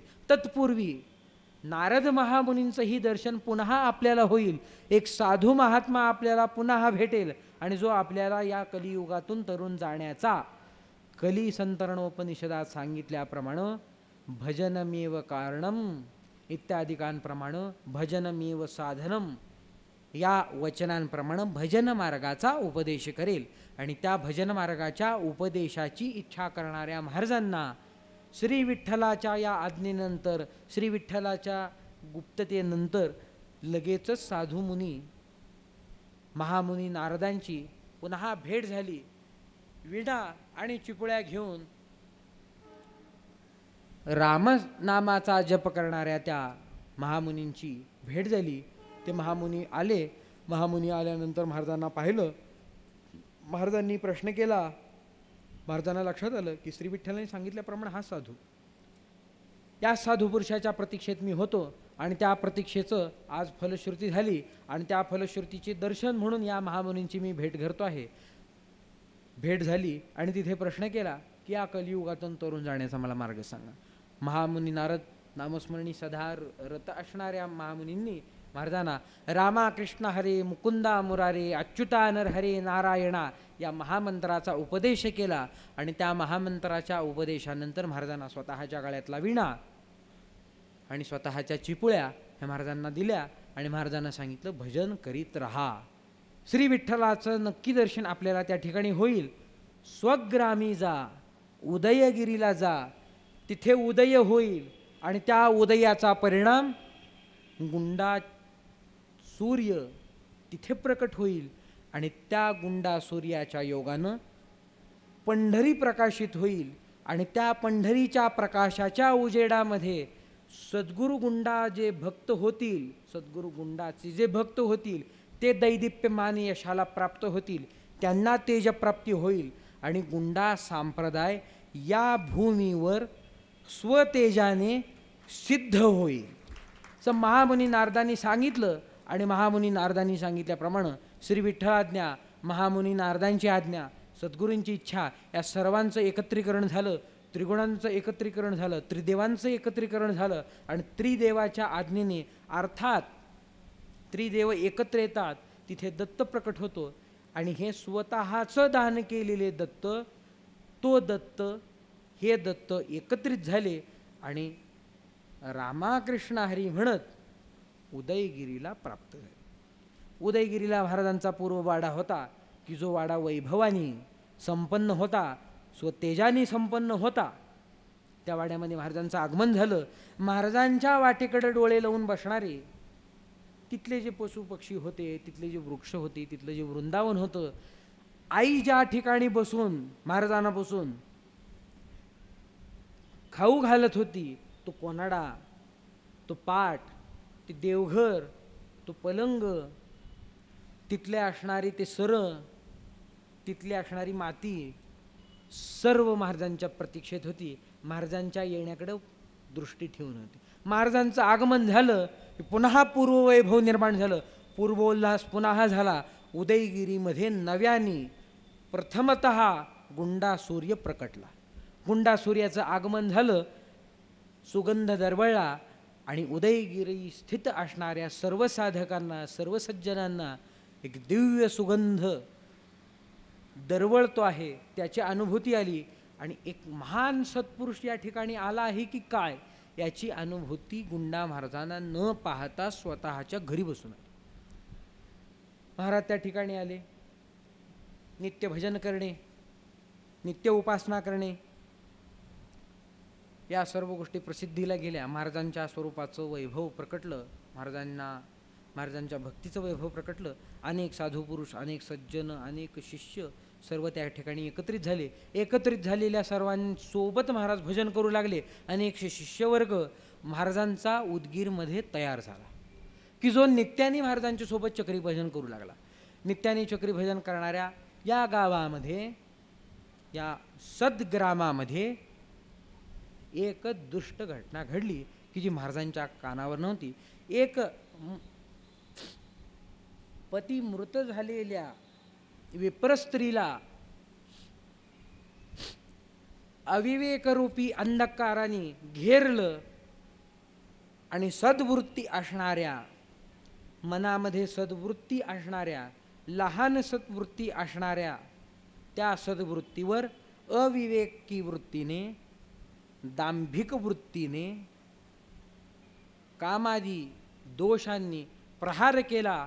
सत्प्रवृत्ती छोटी झाली, सत्प्रवृत्ती लहान झाली, कामप्रदेश प्रगटला आणि अंतःकरणात प्रगटलेल्या कामप्रदेशाचा परिणाम असा झाला, जारकर्म झालं आणि जारकर्माचा परिणाम स्वरूप म्हणून ती मृतपती असणारी विधवा गर्भिणी झाली. गर्भिणी झाल्यानंतर गर्भिणी झाली की ती वार्ता सगळीकडे पसरली की पती निवर्तलेला गर्भधारणा हीच कशी झाली, गावामध्ये दुष्कर्म घडत आहे. दुष्कर्म घडत आहे हे कळल्यानंतर ग्रामस्थित असणारे जे काही न्यायाधीश होते त्या न्यायाधीशांनी न्यायसभा बोलवली. त्या स्त्रीला बोलवण्यात आलं आणि त्या एका हाताने टाळी वाजत नसते, ही गर्भिणी झाली याचा अर्थ कोणीतरी जार असायलच. त्या अर्थी तिला तर हाकालून द्यायचंच, पण ती व्यक्ती कोण की जी ही घाण निर्माण करते? ती कोणीतरी चांगली प्रवृत्ती दाखविणारी पण अंतःकरणी काळबेर असणारी कोणी व्यक्ती, तिचा शोध घेण्यासाठी म्हणून तिला प्रश्न प्रतिप्रश्न करण्यात आले. प्रश्न प्रतिप्रश्नाचं उत्तर तिला देता आलं नाही. तिला नजरकैद करण्यात आलं. नजरकैद करण्यात आलेल्या स्त्रीला जाताना महाराजांचं दर्शन झालं. महाराजांचं दर्शन झाल्यानंतर तिला सद्भावना जागृत झाली. सद्भावना पूर्वी होती, अविवेकाने ती झाकली गेलेली होती.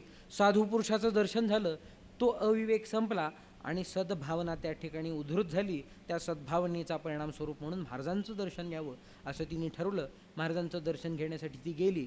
महाराजांचं दर्शन घ्यायला आत गेल्यानंतर महाराजांच्या चरणी सर्व व्यक्तता झाली की अमुक अमुक गोष्ट केलेली आहे, माझ्यावर अमुक अमुक आरोप आलेला आहे. महाराजांनी तिला घरी जाण्यास सांगितलं. पुन्हा दुसऱ्या दिवशी न्यायसभेत जाण्यासाठी म्हणून दरडावून शिपाई लोक तिला नेऊ लागले. दरडावून नेताना पुन्हा तिने सांगितलं की महाराजांचं दर्शन घेऊन जावं. महाराजांचं नाव ऐकताच शिपाई लोकांना करुणा प्राप्त झाली. करुणा प्राप्त झालेले शिपाई लोक तिला सोडले, आत गेली. महाराजांना पुन्हा प्रश्न केला आणि स्वकर्माची पूर्ण कल्पना, स्वकर्माची पूर्ण सत्यता काहीही शिल्लक न ठेवता पूर्ण त्या ठिकाणी व्यक्त झाली. साधू पुरुष कारुण्याची मूर्ती असतात, त्यांना ती अवस्था सद्भावाची तयार झालेली भूमी आणि त्या सद्भावाच्या भूमीमध्ये जर आत्ता मी स्पर्श केला नाही पुन्हा हा अविवेकाचं फळ येईल, या कारणे महाराजांनी तिच्यावर कृपा केली. आणि महाराजांनी कृपा, या ठिकाणी ज्ञानेश्वरी अशी सांगते, ऐशी कर्मसाम्य दशा होय जेथे विरेशा तेथ सद्गुरू आपैसा भेटी जिगा. तिची कर्मसाम्य दशा त्या ठिकाणी निर्माण झाली आणि सद्गुरूंची कृपा तीस लाभली. गुंडा कृपा मेघ वर्षला, गुंडा कृपा मेघामध्ये ही पतित झालेली स्त्री स्नानकर्ती झाली आणि स्नानकर्ती झालेली पापकर्मरत असणारी स्त्री पापमुक्त होऊन पुण्यवती झाली. पुण्याचं एक तेज निर्माण झालं, अंतःकरणी एक दिव्य उल्हास निर्माण झाला आणि महाराजांनी तिला आज्ञा केली की आपण माझं नाव सांगा. माझं नाव सांगा म्हणल्यानंतर गुरुआज्ञा झालेली आहे. गुरुआज्ञा झालेल्या त्या स्त्रीने न्यायसभेमध्ये तसं सांगितलं गेलं. न्यायाधीशांना एकदम डोक्यात आभाळ कोसळलं की काय, असं झालं की इतक्या मोठ्या सत्पुरुषावर की ही गोष्ट करणे शक्य नाही, त्यांचंही नाव बाहेर काढते आहे, त्यांनाही त्रास देण्याचा प्रयत्न करते आहे, इत्यादी गोष्टींमुळं त्यांचं मन खदखदलं. त्यांना अत्यंत वेदना झाल्या. परंतु चार चौघामध्ये ही गोष्ट उद्धृत झाल्यामुळं जे दुष्ट लोक होते त्यांचा मात्र हशा पिकला. त्यांना एक आनंद झाला, चला आज या गोसावड्याचा अंत झाला, ह्याला आता हाकालून द्यायचं. म्हणून महाराजांची विटंबना चालू आहे. महाराजांची विटंबना चालू झाल्यामुळं न्यायाधीशांना कठोर अंतःकरण करून सांगावं लागलं की या दोघांना बाहेर काढा. गाव निकाला दिला. गाव निकाला दिल्यानंतर दोघंही बाहेर आले. जाता जाता एका ठिकाणी महाराजांचे जे शिष्य होते त्या ठिकाणी काही उपासना चाललेली होती. काही व्रताची सांगता होती. त्या व्रताच्या सांगतेचा प्रसाद होता. ब्रह्मवृंद जेवायला बसलेले होते. महाराज जाता जाता त्यांना निमंत्रण होतं म्हणून सवळ धारण करून महाराज पळी प्यायला घेऊन त्या ठिकाणी प्राप्त झाले. पळी प्यायला घेऊन प्राप्त झालेल्या महाराजांना पाहता क्षणी अपप्रचार झालेल्या महाराजांचा तो अपप्रचार ऐकून ब्रह्मवृंद उभे राहिले आणि म्हणले, आम्ही या पापी माणसासोबत जेवण करणार नाही. एकतर ह्याला जेवायला घाला नाही तर आम्हाला घाला, आम्ही उठून चाललो. महाराजांचा सत्शिष्य होता. त्या सत्शिष्याला वाटलं की बाबा आता गुरूंना पाठवणं योग्य नाही, ब्रह्मवृंदांनाही पाठवणं योग्य नाही. धर्मसंकट उभं राहिलं. धर्मसंकटातून ब्रह्मवृंद काढतात की काढत नाहीत मला माहीत नाही, पण सद्गुरूंनी मात्र त्याच्यातून मुक्तता केली. सद्गुरूंनी सांगितलं की ब्रह्मवृंदांचं जेवण होते, हे विठ्ठल स्वरूप आहेत, ब्रह्मस्वरूप आहेत, ईशस्वरूप आहेत. यांची तृप्ती माझी तृप्ती आहे, यांची तृप्ती ईश्वराची तृप्ती आहे. यांचं भोजनाची व्यवस्था तू पहा. मी उपाशी जात नाही, विनमुख जात नाही. व्रत समाप्तीचं तीर्थ मला दे. तुझ्या घरातून तीर्थ घेतो आणि पुढं मार्गक्रमण करतो. त्या सद्गृहस्थाच्या घरातून महाराजांनी तीर्थप्रसाद घेतला आणि पुढे महाराज गेले. गावाच्या बाहेर महाराज आले. तिथे नदी होती की ज्या नदीला इथे उद्दालिकी म्हणत होते. लेंडी असं नाव सध्या प्रचलित होतं. ती नदी या ठिकाणी उपस्थित आहे. तिला उद्दालिकीही म्हणतात. उद्दालक ऋषीच्या तटावर राहणारी ती नदी म्हणून तिला उद्दालिकी असं म्हणलं जात होतं. त्याचं काही दुसरं नाव लेंडी या प्रचलित भाषेमध्ये आहे. त्या नदीला त्यावेळी पूर आलेला होता. तिच्या काठाला महाराज येऊन थांबले. अनेक लहान लहान जी दुष्ट मुलं होती, दुष्टांनी प्रेरित केलेली मुलं होती, ती महाराजांना शेणकोटाचा मारा, दगडांचा मारा करीत त्या ठिकाणी आली. ती दुष्ट यात्रा त्या ठिकाणी थांबली. नदीचा पूर पाहायला गेला. महाराज तिथे कडुलिंबाचं झाड होतं, त्या झाडाच्या पायथ्याला बसले. पायथ्याला बसल्यानंतर राजाईंनी प्रश्न केला की हे सद्गुरू, आता पुढे कसं जायचं? नदीला पूर आलेला. महाराजांनी त्या पुण्यवती असणाऱ्या स्त्रीकडे पाहिलं आणि महाराज म्हणू लागले की ही माता जसा मार्ग दाखवेल तसा आपण जाऊ. महाराजांचे झालेले हे उपकार, हे महाराजांची झालेली कृपा, ह्याच्याने अंतःकरण गदगदलं. एक तीव्र वैराग्य निर्माण झालं आणि तिने देहत्याग करायचा म्हणून ती स्त्री नदीच्या दिशेने चालू लागली. नदीच्या दिशेने चालू लागलेल्या ती स्त्री नदीवर पाऊल ठेवला, पाण्यात न बुडता पाण्यावर अधांतरी चालू लागली. पाण्यावर अधांतरी चालते आहे हे दुष्टांनी पाहिलं. काय चमत्कार झाला, ही गोष्ट काय झाली? आपण काहीतरी फार मोठा अपराध केलेला आहे. सज्जनांनी पाहिलं, अंतःकरण अगदी व्यथित झालं. अंतःकरणामध्ये दुःखसागर उसळला आणि त्या दुःखसागरामध्ये सर्व सज्जन वृंद होरपळू लागले. महान सत्पुरुष आहे याची साक्ष पडली, अनुभूती आली, ईश्वराने दिली. आणि त्या सत्पुरुषाला गावातून पाठवता आज या घराचा मालक बाहेर गेला, या घराचा प्राण गेला. निष्प्राण झाली उदयगिरी. निष्प्राण झालेल्या उदयगिरीमध्ये रोगच वास्तव्य करेल. प्राणरहित असणारं शरीर किती दिवस ठेवतो आपण, किती वेळ ठेवतो आपण? त्याला दुर्गंधी प्राप्त होते, त्याच्यातून दुसऱ्यांना रोगराई प्राप्त होते. प्राण गुंडा महाराज या ठिकाणाहून निघून गेले. गुंडा नगरीतून महाराज गेले. निष्प्राण झालेल्या ठिकाणी रोगराईंनी वास्तव्य केलं. रोगराईंनी ठिय्या आंदोलन केलं. श्रीमंत असणारे सर्वजण दरिद्रतेला प्राप्त झाले. कोणास स्वरूप असणाऱ्यांना कुष्ठरोग निर्माण झाला. जे जे दुष्ट होते, दुष्टांना एकच शिक्षा असते की त्यांना सज्जन करायचं आणि दुष्टकर्माची फळं द्यायची. दुष्ट सज्जन झाले आणि स्वतःच्या दुष्टकर्माची फळं भोगू लागले. त्या अर्थी त्यांना ही रोगप्राप्ती झाली. रोगप्राप्ती झाली, दुष्काळ पडला. या गोष्टी इकडं चालू झाल्या. या दरम्यान ती नदीवरून चालत जाणारी स्त्री महाराजांनी पाहिली, दिव्य विठ्ठल लीला पाहिली आणि पाहता पाहता त्या ठिकाणी एक विमानाचं आगमन झालं आणि त्या विमानामध्ये त्या स्त्रीला बसवून ते विमान वैकुंठ गमन करतं झालं. त्या जारिणीस वैकुंठ प्राप्ती झाली. सदाचीच मुक्ती तिला प्राप्त झाली. ती सदा मुक्ततेला गेली. ही महाराजांची लीला पाहिले असता सर्व सज्जन वृंद आश्चर्यचकित झाले, परंतु महाराज गेले याच्याने अत्यंत दुःखाला प्राप्त झाले. महाराजांच्या जाण्यामुळं अनेक सज्जन लोक या ग्रामाचा त्याग करते झाले. ती तिकडे जाते आहे, इकडे रोगराई पसरते आहे. आणि महाराजांना पुन्हा लक्षात आलं की आपल्याला पुन्हा गावात येण्याची विनंती होईल. निष्कारण माझा छळ केला या कारणाने महाराजांनी मागं न वळून पाहता एका वेगळ्या वाटेने महाराज निघून गेले. महाराज कुठे गेलेत कळलं नाही. योग सामर्थ्य महाराजांनी प्रकट केलं. योग सामर्थ्याच्या ह्याच्याने महाराज त्या ठिकाणी गुप्त झाले. नदीच्या पलीकडून महाराज पुढे गेले. पुढे गेलेल्या महाराजांना अरण्यामध्ये प्रवेश केला. अरण्यात प्रवेश केल्यानंतर शिवोपासक असणाऱ्या सद्गुरू चूडामणीनाथांचे हे शिष्य, शिवांच्या ठिकाणी उपदेश झालेले हे आदिनाथाचं प्रेम असणारे हे महात्मे यांना शिवलहरी जाणवू लागल्या. आणि त्या शिवलहरीचा साथ घेत घेत घेत रामपुराला महाराज प्राप्त झाले. रामपुराच्या ठिकाणी असणाऱ्या शिवमंदिराच्या त्या ठिकाणी महाराज गेले. लांबून शिवमंदिर पाहिलं. शिवमंदिर पाहिल्यानंतर एक पुन्हा लहरीमध्ये वाढ झाली. लहरीत वाढ झाल्यानंतर महाराजांनी मंदिर प्रवेश केला. मंदिर प्रवेश केल्यानंतर शिवपिंड दिसली, शिवलिंग दिसलं. शिवलिंगाला पाहताच लक्षात आलं की हे श्री रामचंद्र प्रभूंनी स्वतः वनवासात असताना याची स्थापना केलेली आहे, पण याची पूजा अनेक वर्ष झालेली नाही. महाराजांनी त्या मंदिराचा जीर्णोद्धार केला, स्वहस्ते केला. त्या लिंगाची पूजा दररोज चालू झाली. दररोज पूजा चालू झाली असता पूर्व कथित असणारा वृत्तांत, श्री विठ्ठल कथित असणारा दृष्टांत की स्वग्रामी गेल्यानंतर आपल्यावर काही विचित्र आरोप येऊन श्री विठ्ठल लीला विचित्र पद्धतीमध्ये घडवून आपल्याला तपश्चर्येची जागा दाखवली जाईल.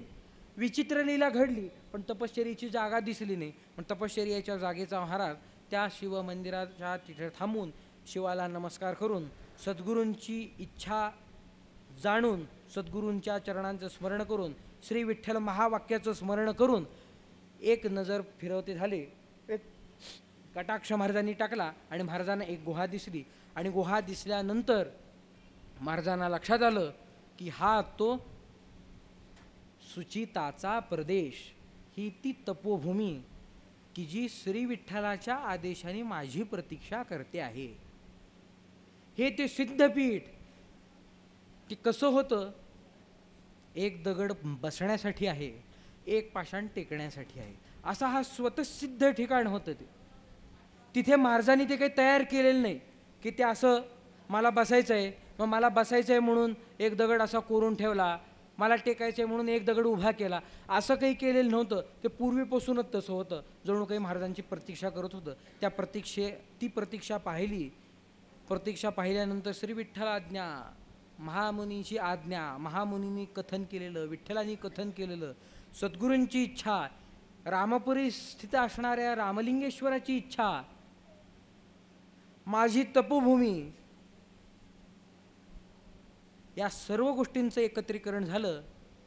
एक कमल त्या ठिकाणी उगवलं आणि त्या कमलाचा त्या दिव्य सुगंध त्या ठिकाणाहून येतो आहे ही गोष्ट जाणवली. आणि महाराजांचे पद त्या ठिकाणाकडे वळले आणि त्या ठिकाणी जाऊन महाराजांनी ते पाहिलं.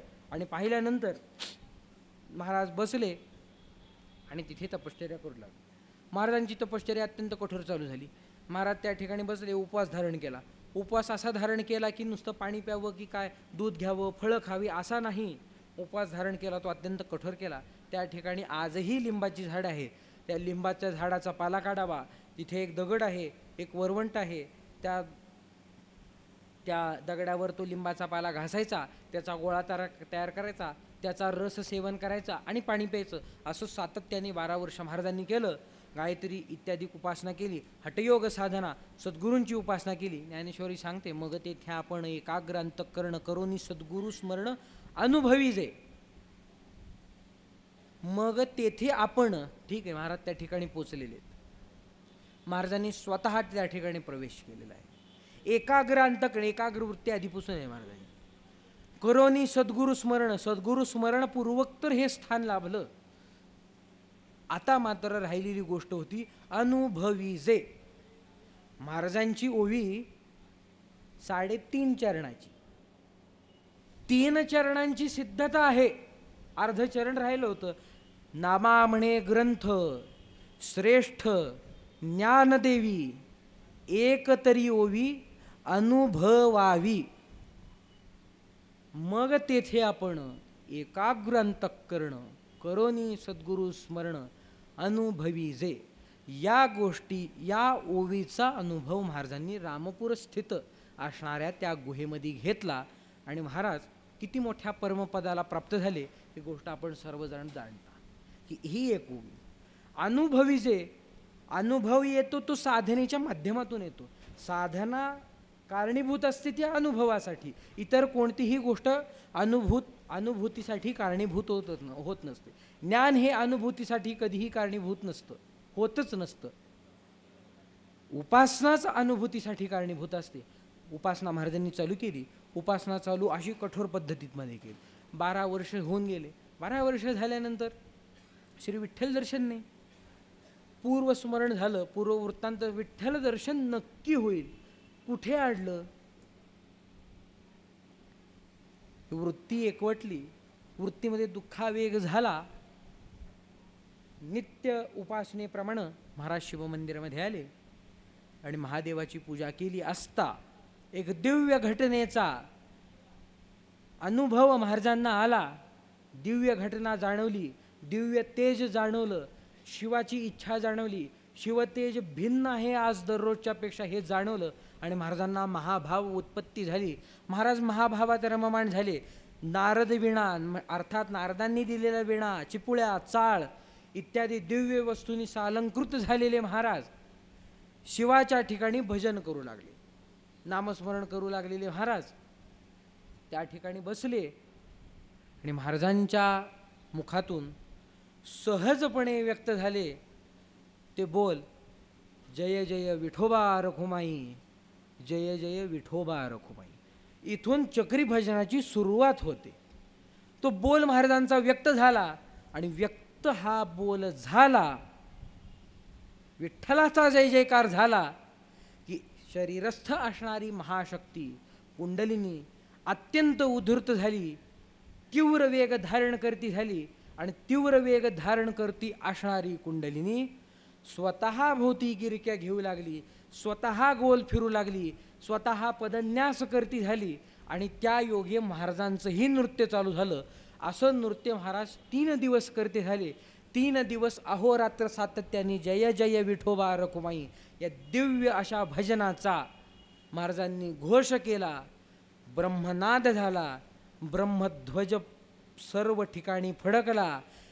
पंढरीमध्ये तो ब्रह्मध्वज रामपुरी उभा केलेला दिसला. त्या ब्रह्मध्वजाची धुरा दिसली आणि श्री विठ्ठल रामपूर दिशेने मार्गक्रमण करण्यासाठी म्हणून पंढरीहून निघाला. भीमा तट जय जय विठोबा रखुमाई,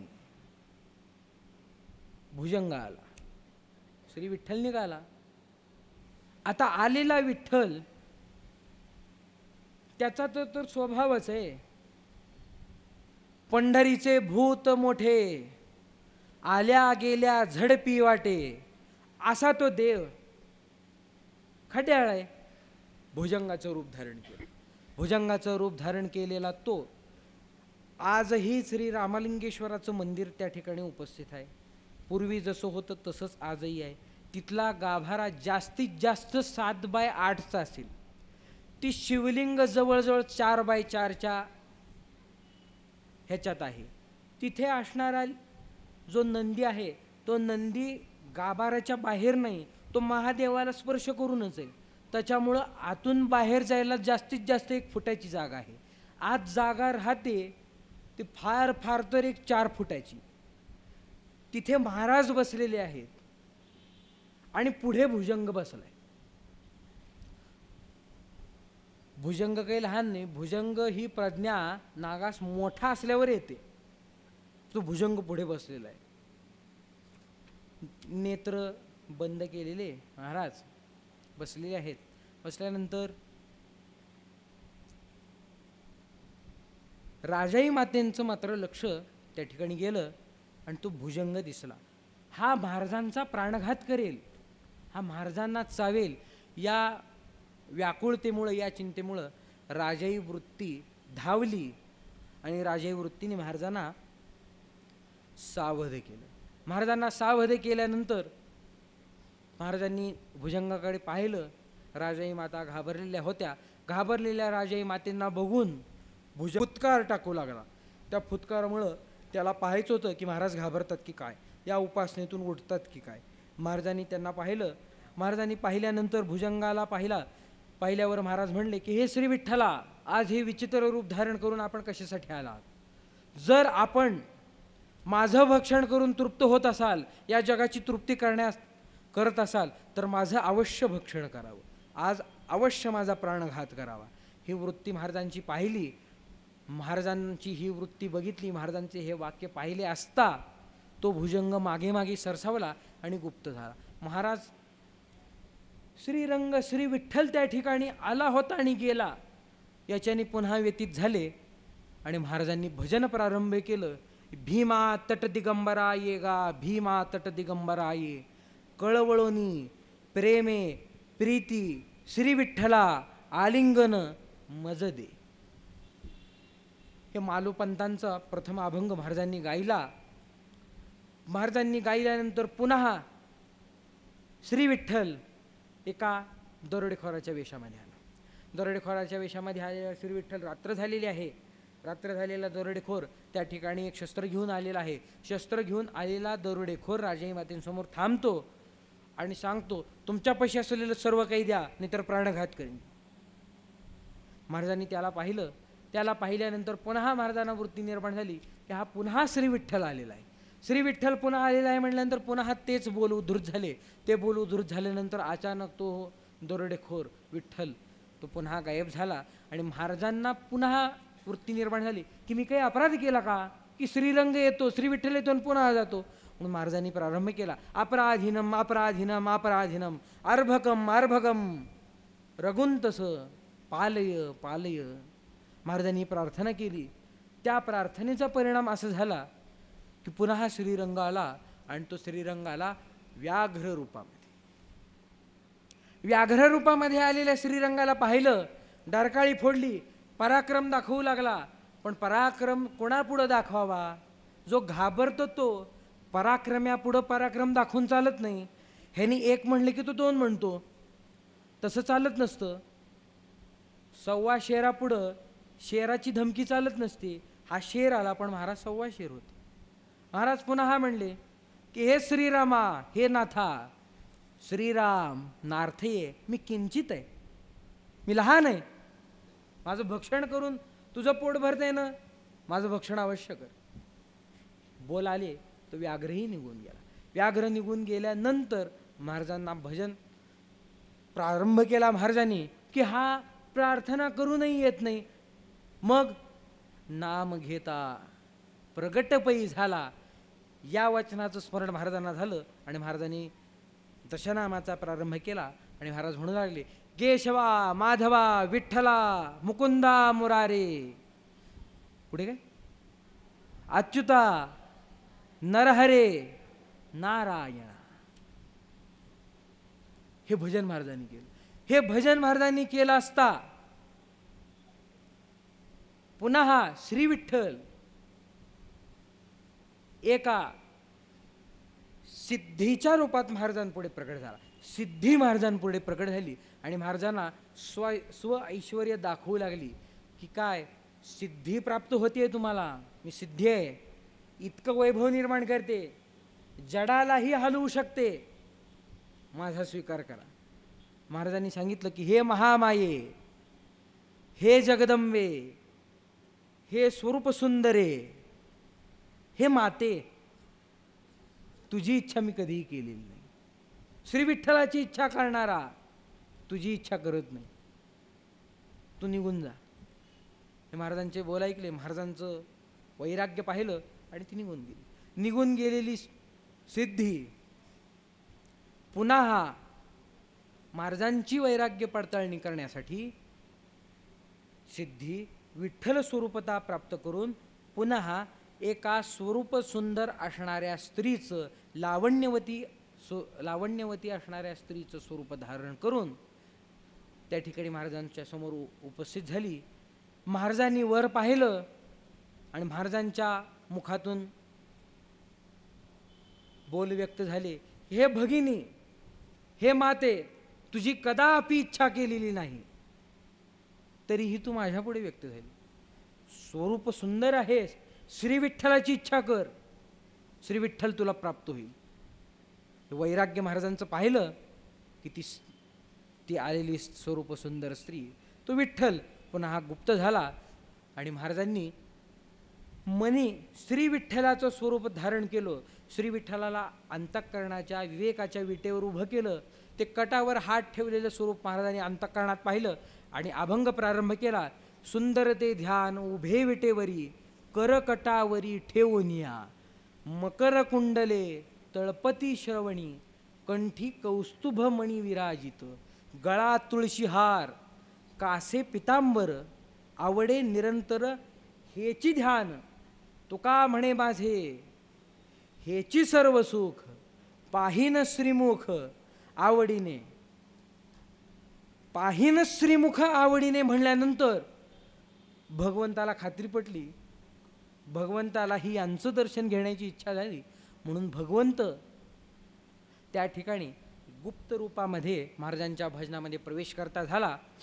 गुप्त रूपात आलेला श्रीकृष्ण, श्री विठ्ठल पाहायला गेला. मनाच्या दोरीने महाराजांनी खेचलं होतं. बालस्वरूपामध्ये खोड्या करू लागला ना श्री विठ्ठल, म्हणजे श्रीकृष्ण गुणी झाला. श्रीकृष्णाला गोविंद म्हणतात, म्हणून त्या गोविंदाचं भजन चालू केलं. जय जय गोविंद राम गोविंद, विठोबा गोविंद राम गोविंद. आणि महाराजांनी स्वतःचा भाव व्यक्त केला, मी काय केलेलं आहे, माझी उपासना काय. सांडोन्या सर्व धन मान देवा, म्याही केला हेवा हरिभक्ताचा. मी ही केलेलं आहे. घेतलेसे सोंग आहे तुझं लाज, माझे सर्व ओझे तुझवरी. तुझ्या नामे भक्त तरले अपार, तरले साचार गुंडा म्हणे. आज कुठे गेलास. इथे पुन्हा हे ऐकलं, श्री विठ्ठलाची जाणीव झाली. श्री विठ्ठलाची जाणीव झालेले महाराज आता हा असा येत नाही, पण नारद महामुनींना तर प्रत्येक वेळी भजनामध्ये आठवण केली की प्राप्त होतो. आता नारद महामुनींचं स्मरण झालं, स्वस्वरूपाचं स्मरण झालं आणि स्वस्वरूपाच्या स्मरणामध्ये महाराजांनी भजन चालू केलं. जय जय नारायण हरी, विठोबा नारायण हरी. हे भजन ऐकलं, श्री विठ्ठल प्रकट झाला. कटावर हात ठेवलेला आहे. समचरण दृष्टी विटेवरी साजिरी, तेथे माझी हरी वृत्ती राहो. ते समचरण हात कटेवर ठेवलेले आहेत. दिव्य भाल प्रदेश सुगंधित असणाऱ्या गंधानी, दिव्य असणाऱ्या गंधानी गोपी भाव प्राप्त झालेल्या, महाभाव प्राप्त झालेल्या साधू पुरुषांच्या चरण धुलीनी शोभायमान झालेला आहे. ते शिवाकार गंध लावलेला आहे. स्मितहास्य करणारा पांडुरंग ज्याचा वर्ण आहे असा श्री विठ्ठल महाराजांच्या समोर उभा राहिलेला आहे. आणि महाराजांनी अभंग चालू केलं.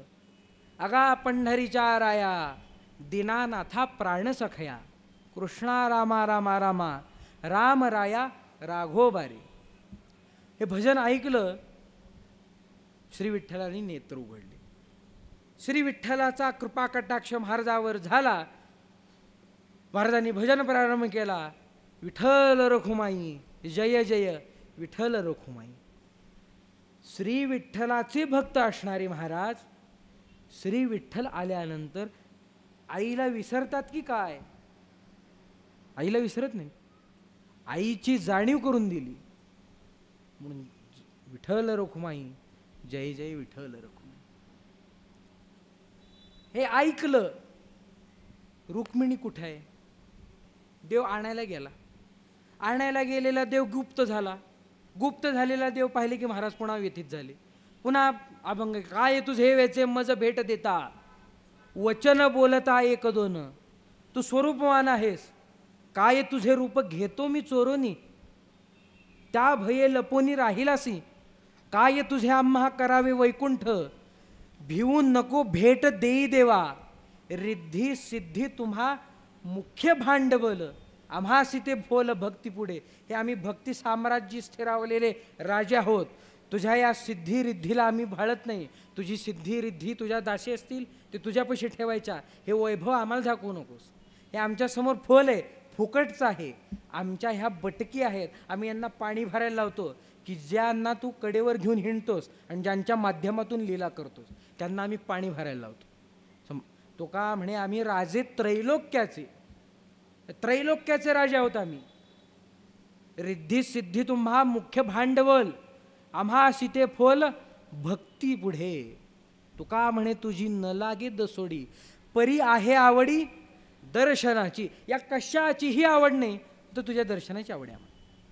दर्शनाची आवड असणाऱ्या महाराजांनी ही इच्छा व्यक्त केली आणि श्री विठ्ठल पुन्हा व्यक्त झाला आणि स्वतः श्री विठ्ठल महाराजांच्या भजनामध्ये नृत्य करू लागला. म्हणून महाराजांनी भजन चालू केलं. जय जय रामकृष्ण हरिराम, विठोबा रामकृष्ण हरिराम. आणि अभंग म्हणला सोयरा सुखाचा विसावा भक्तांचा, विठोबा निजांचा मायबाप, आमचा मायबाप आहेस तू. पुन्हा हा भजन झालं. राम कृष्ण राम राम, विठोबा राम कृष्ण राम राम. पुन्हा महाराजांनी भाव व्यक्त केला.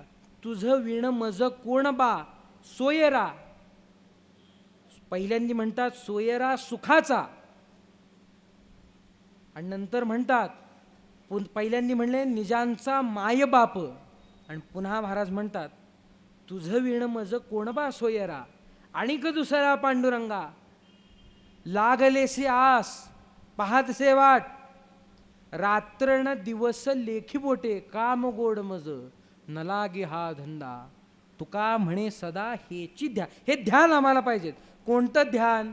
तुका म्हणे माझे हेची सर्व सुख पाहिन श्रीमुख आवडीने सुंदर ते ध्यान. ते ध्यान ते पाहिजेत आम्हाला. सदा हेची ध्यान. श्री विठ्ठल प्रकटलेला. श्री विठ्ठलाला पाहिलं आणि महाराजांनी पुन्हा विठ्ठलाचं भजन चालू केलं. विठ्ठलाचं भजन चालू केलेले मातृस्वरूप पितृस्वरूप असणाऱ्या श्री विठ्ठलाला पाहून महाराज पुत्रभावाला गेले आणि पुत्रभावाला महाराज गेलेले आहेत. यांशी वर द्यावा लागतो, यांशी वर द्यायचा आहे. वर देण्यासाठी यांनी काहीतरी मागावं की मागावं नाही, म्हणून यांनी मागितलं पाहिजेत. म्हणून श्री विठ्ठल पुन्हा गुप्त झाला आणि गुप्त झालेल्या श्री विठ्ठलाला पाहून महाराजांना पुन्हा व्यथा झाली आणि व्यथा झालेल्या महाराजांनी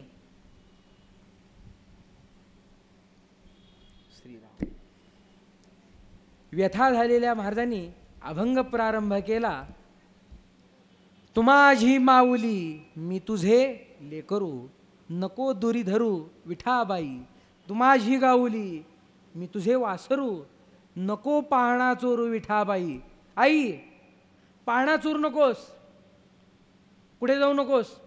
पुत्र आहे, राहू शकणार नाही. नामा म्हणे आई धाव लवलाही, बुडतो चिंता डोही काडी मज. रामा कृष्ण हरी मुकुंदा मुरारी, अच्युता नरहरी नारायण. महाराजांनी ते भजन केलं. श्री विठ्ठल उभारला. श्री विठ्ठल आता सर्व स्वरूपता झाली, सर्व ठिकाणी तो झाला.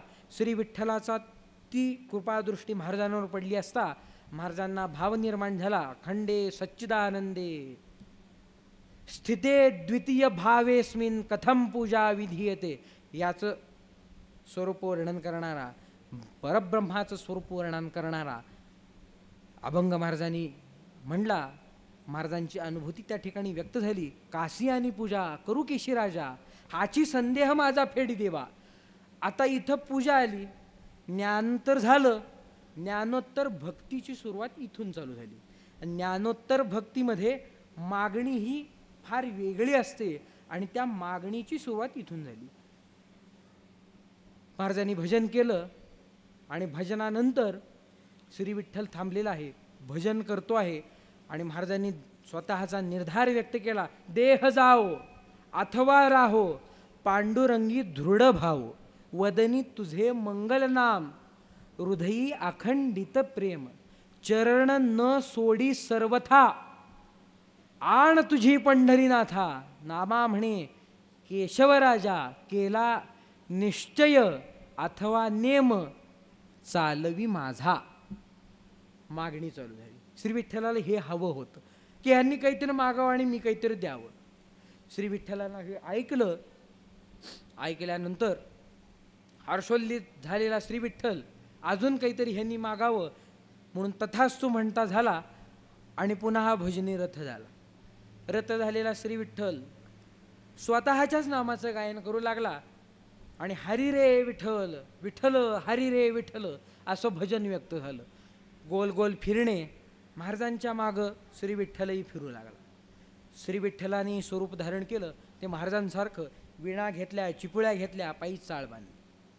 थोडं लांबतंय प्रवचन. आज ठाकरे महाराजांचं कीर्तन होतं. अचानक त्यांच्या प्रकृतीमध्ये काही बिघड झाले असल्याकारणानं ते काही येऊ शकणार नाही आहे कीर्तनाला. त्यामुळं थोडंसं प्रवचन विस्ताराला पावतंय. प्रवचन झाल्यानंतर एक अर्ध्या तासाची कीर्तनाची सेवा पुन्हा मीच करणार आहे. त्यामुळं हालायचं कोणीच नाही आहे इथून, म्हणून लांबवतोय. कारण का कोणाची वाट पाहायची नाही आहे आपल्याला. त्यामुळं थोडंसं, म्हणून पहिल्यांदाच म्हणलं आज धावता मागोवा घ्यायचा आहे. थोडासा लांबचा टप्पा आपल्याला कव्हर करायचा आहे. थोडासा धीर धरा. महाराजांनी भजन प्रारंभ केला. श्री विठ्ठलांनी तेच भजन केलं. श्री विठ्ठलांनी तेच भजन केल्यानंतर पुन्हा महाराजांनी सांगितलं की भजन भक्तीसाठी शरीरमेव कारणम. शरीर हाच धर्म होऊ शकतो भक्तीसाठी. शरीर हेच माध्यम होऊ शकतं भक्तीसाठी. म्हणून महाराजांनी सांगितलं कथेची सामुग्री देह आवसानावरी, नको जाऊ देऊ भंगा, गात्रे माझी पांडुरंगा. ह्याला जाऊ देऊ नको कुठे. गलित गात्र मला होऊ देऊ नको. भजनामध्ये उल्लसित होऊन नाचायचं आहे, भजन करायचं आहे. भजनासाठी देह आवश्यक आहे. देह जावो अथवा राहो ही वृत्ती आहे. परंतु तू हा देह अशक्त करू नकोस. भजनी उत्साह नित्य असावा. भजनी उत्साह कदापि कमी न होवा. अशी इच्छा व्यक्त झाली. पुन्हा तथास्तु म्हणलं गेलं. पुन्हा महाराजांनी मागणी केली की हेची मागतो तुला विठोबा, चरणी ठाव दे मला. सगळी ज्ञानोत्तर भक्ती. हेची मागतो मी देवा, बळे घ्यावी माझी सेवा. बहु अनिवार मन चरणी ठेवावे, जडून तुझं विनाण्यवाणी. नको वधवू चक्रपाणी, रामकृष्ण पायी जागा, एवढे कृपा दान दे का. या कृपेचं दान कर, ही स्थिती मला दे असं सांगितलं. तथास्तु. तथास्तु झाल्यानंतर महाराजांना स्मरण झालं सद्गुरुराजे गुरुराव, काय उतराई होऊ मी त्याला, जेणे विठ्ठल हाती दिला. धन्य धन्य चुडामणी नाम तैसाची करणी. त्या चुडामणी नाथांचं स्मरण झालं की या गुरूंच्या कृपेमुळं मला हा श्री विठ्ठल आज गाठ पडला. गुरूंचं स्मरण झालं. गुरूंच्या स्मरणाने महाराजांनी भजन चालू केलं. जय जय गुरु विठोबा परब्रह्म सद्गुरू.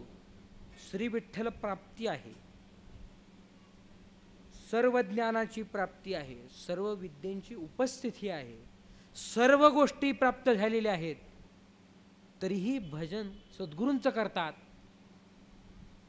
श्री विठ्ठलाला महाभाव प्राप्त झाला. नेत्रातून अश्रू आले.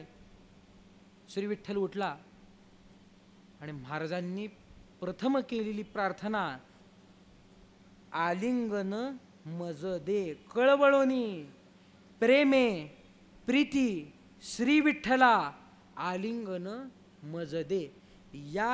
ही क्रिया श्री विठ्ठलांनी सद्गुरूंच्या भजनानंतर केली आणि महाराजांना कडकडून मिठी मारली.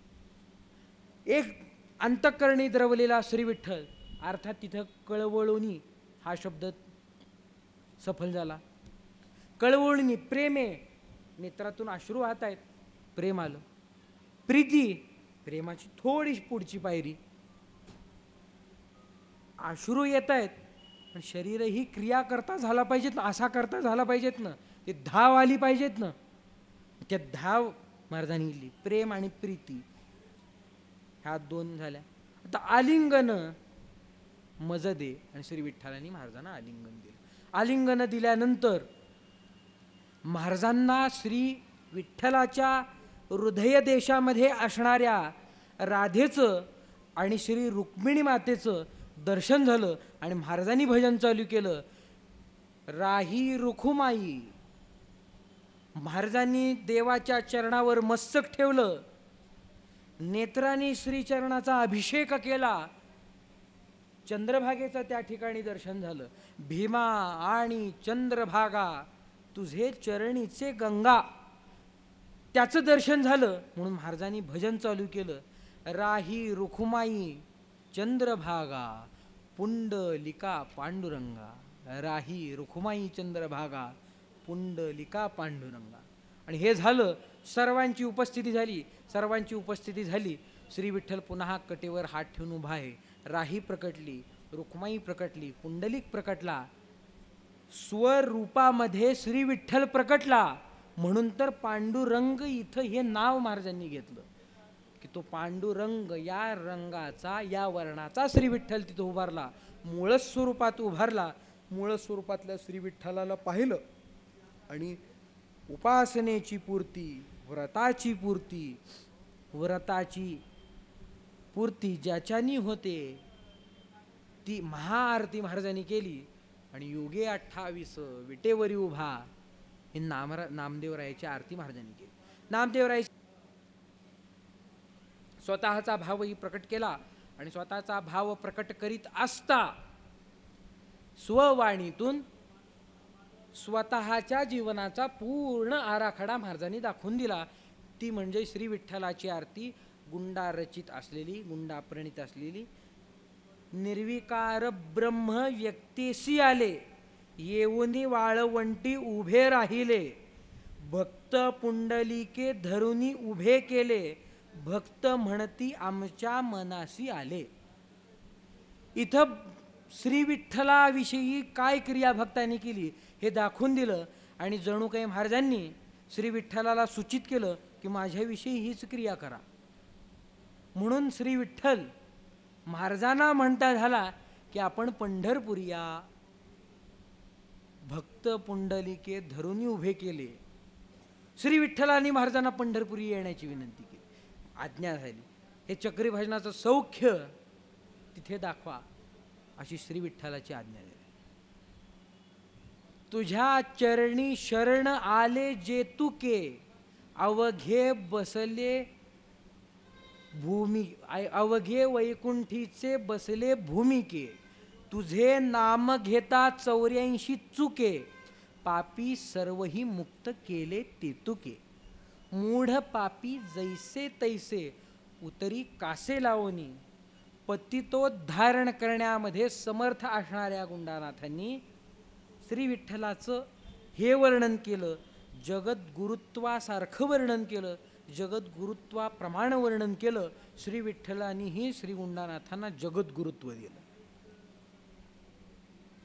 शिवाकार मुकुट कस्तुरी भाळी, कटावरी कर शोभे वनमाळी. वनात प्राप्ती झाली. हा वनात हिंडणाराच वनात यायचा ना. राजदरबारी हिंडणारा कशाला येतो वनात? हा वनमाळी. शिवाकार मुकुट कस्तुरी भाळी, कटावरी कर शोभे वनमाळी. ब्रह्मसुखाची घेऊनी नव्हाळी ही मूर्ती, गुंडा प्राणज्योती आरती ओवाळी. महाराजांनी स्वतःची समाधी वर्णनच या ठिकाणी करून टाकली की अशा पद्धतीत मी करणार आहे. प्राणाने तुझी आरती करतोय, प्राण बाहेर करतो ना आरती करतो. श्री विठ्ठल यांनी द्रवला आणि श्री विठ्ठलांनी महाराजांच्या मस्तकी हात दिला. चेहऱ्यावरून हात फिरवला, पाठीवरून हात फिरवला, छातीशी कवटाळलं.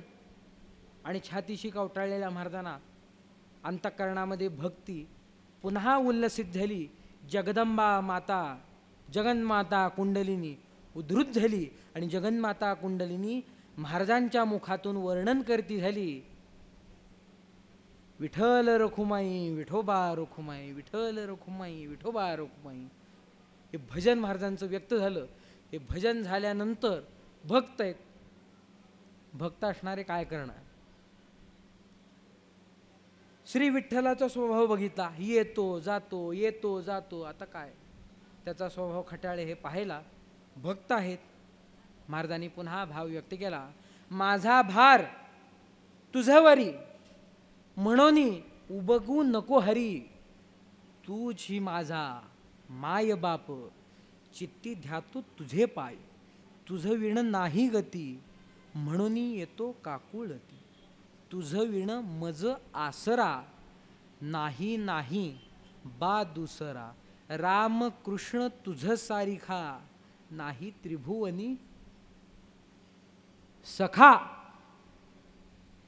सखे प्रत्येक वेळी येऊन भेटतात. एखादा भेटत नसेल तर त्याला घरातून बोलवतात, खाली ये खेळायचंय. खोटं सांग घरच्याला, अभ्यासाला चाललोय म्हणून, खेळायला ये. हा सख्याचा स्वभाव असतो, हा लढिवाळपणा असतो. महाराज म्हणतात त्रिभुवनी सखा, हे विठ्ठला, हे सख्या मला भेट दे, सख्याप्रमाणे भेट दे. मातृभाव तुझ्याविषयी आहे, गुरुभाव तुझ्याविषयी आहे, ईशभाव तुझ्याविषयी आहे. माझ्या ठिकाणी तुझ्याविषयी भक्तभावही जागृत झालेला आहे. तुझ्या मनात माझ्याविषयी पुत्रभावही आहे. परंतु मला अपेक्षित असणारा भाव, हे सर्व भाव तर अपेक्षितच आहेत, पण या सर्व भावांचा मुकुट असणारा सख्यत्वाचा भावही मला हवा आहे. त्या सख्यत्वाच्या भावापासून माझी विन्मुखता, माझी तूट करू नकोस. म्हणून महाराज म्हणतात नाही त्रिभुवनी सखा. आणि भजन इथं विरामाला पावतं. हे भजन होत असताना 14 दिवस झाले, 14 अभंग रचना झाली, 14 भजनं झाली. 7 स्वरूपामध्ये श्री विठ्ठल येऊन राहिला. कुंडलिनी जगदंबा शरीरस्थ असणाऱ्या सप्तचक्रांची, प्रत्येकी चक्रांची प्रदक्षिणा द्वय या पद्धतीमध्ये करती झाली. प्रत्येक वेळी चक्री भजन होऊ लागलं.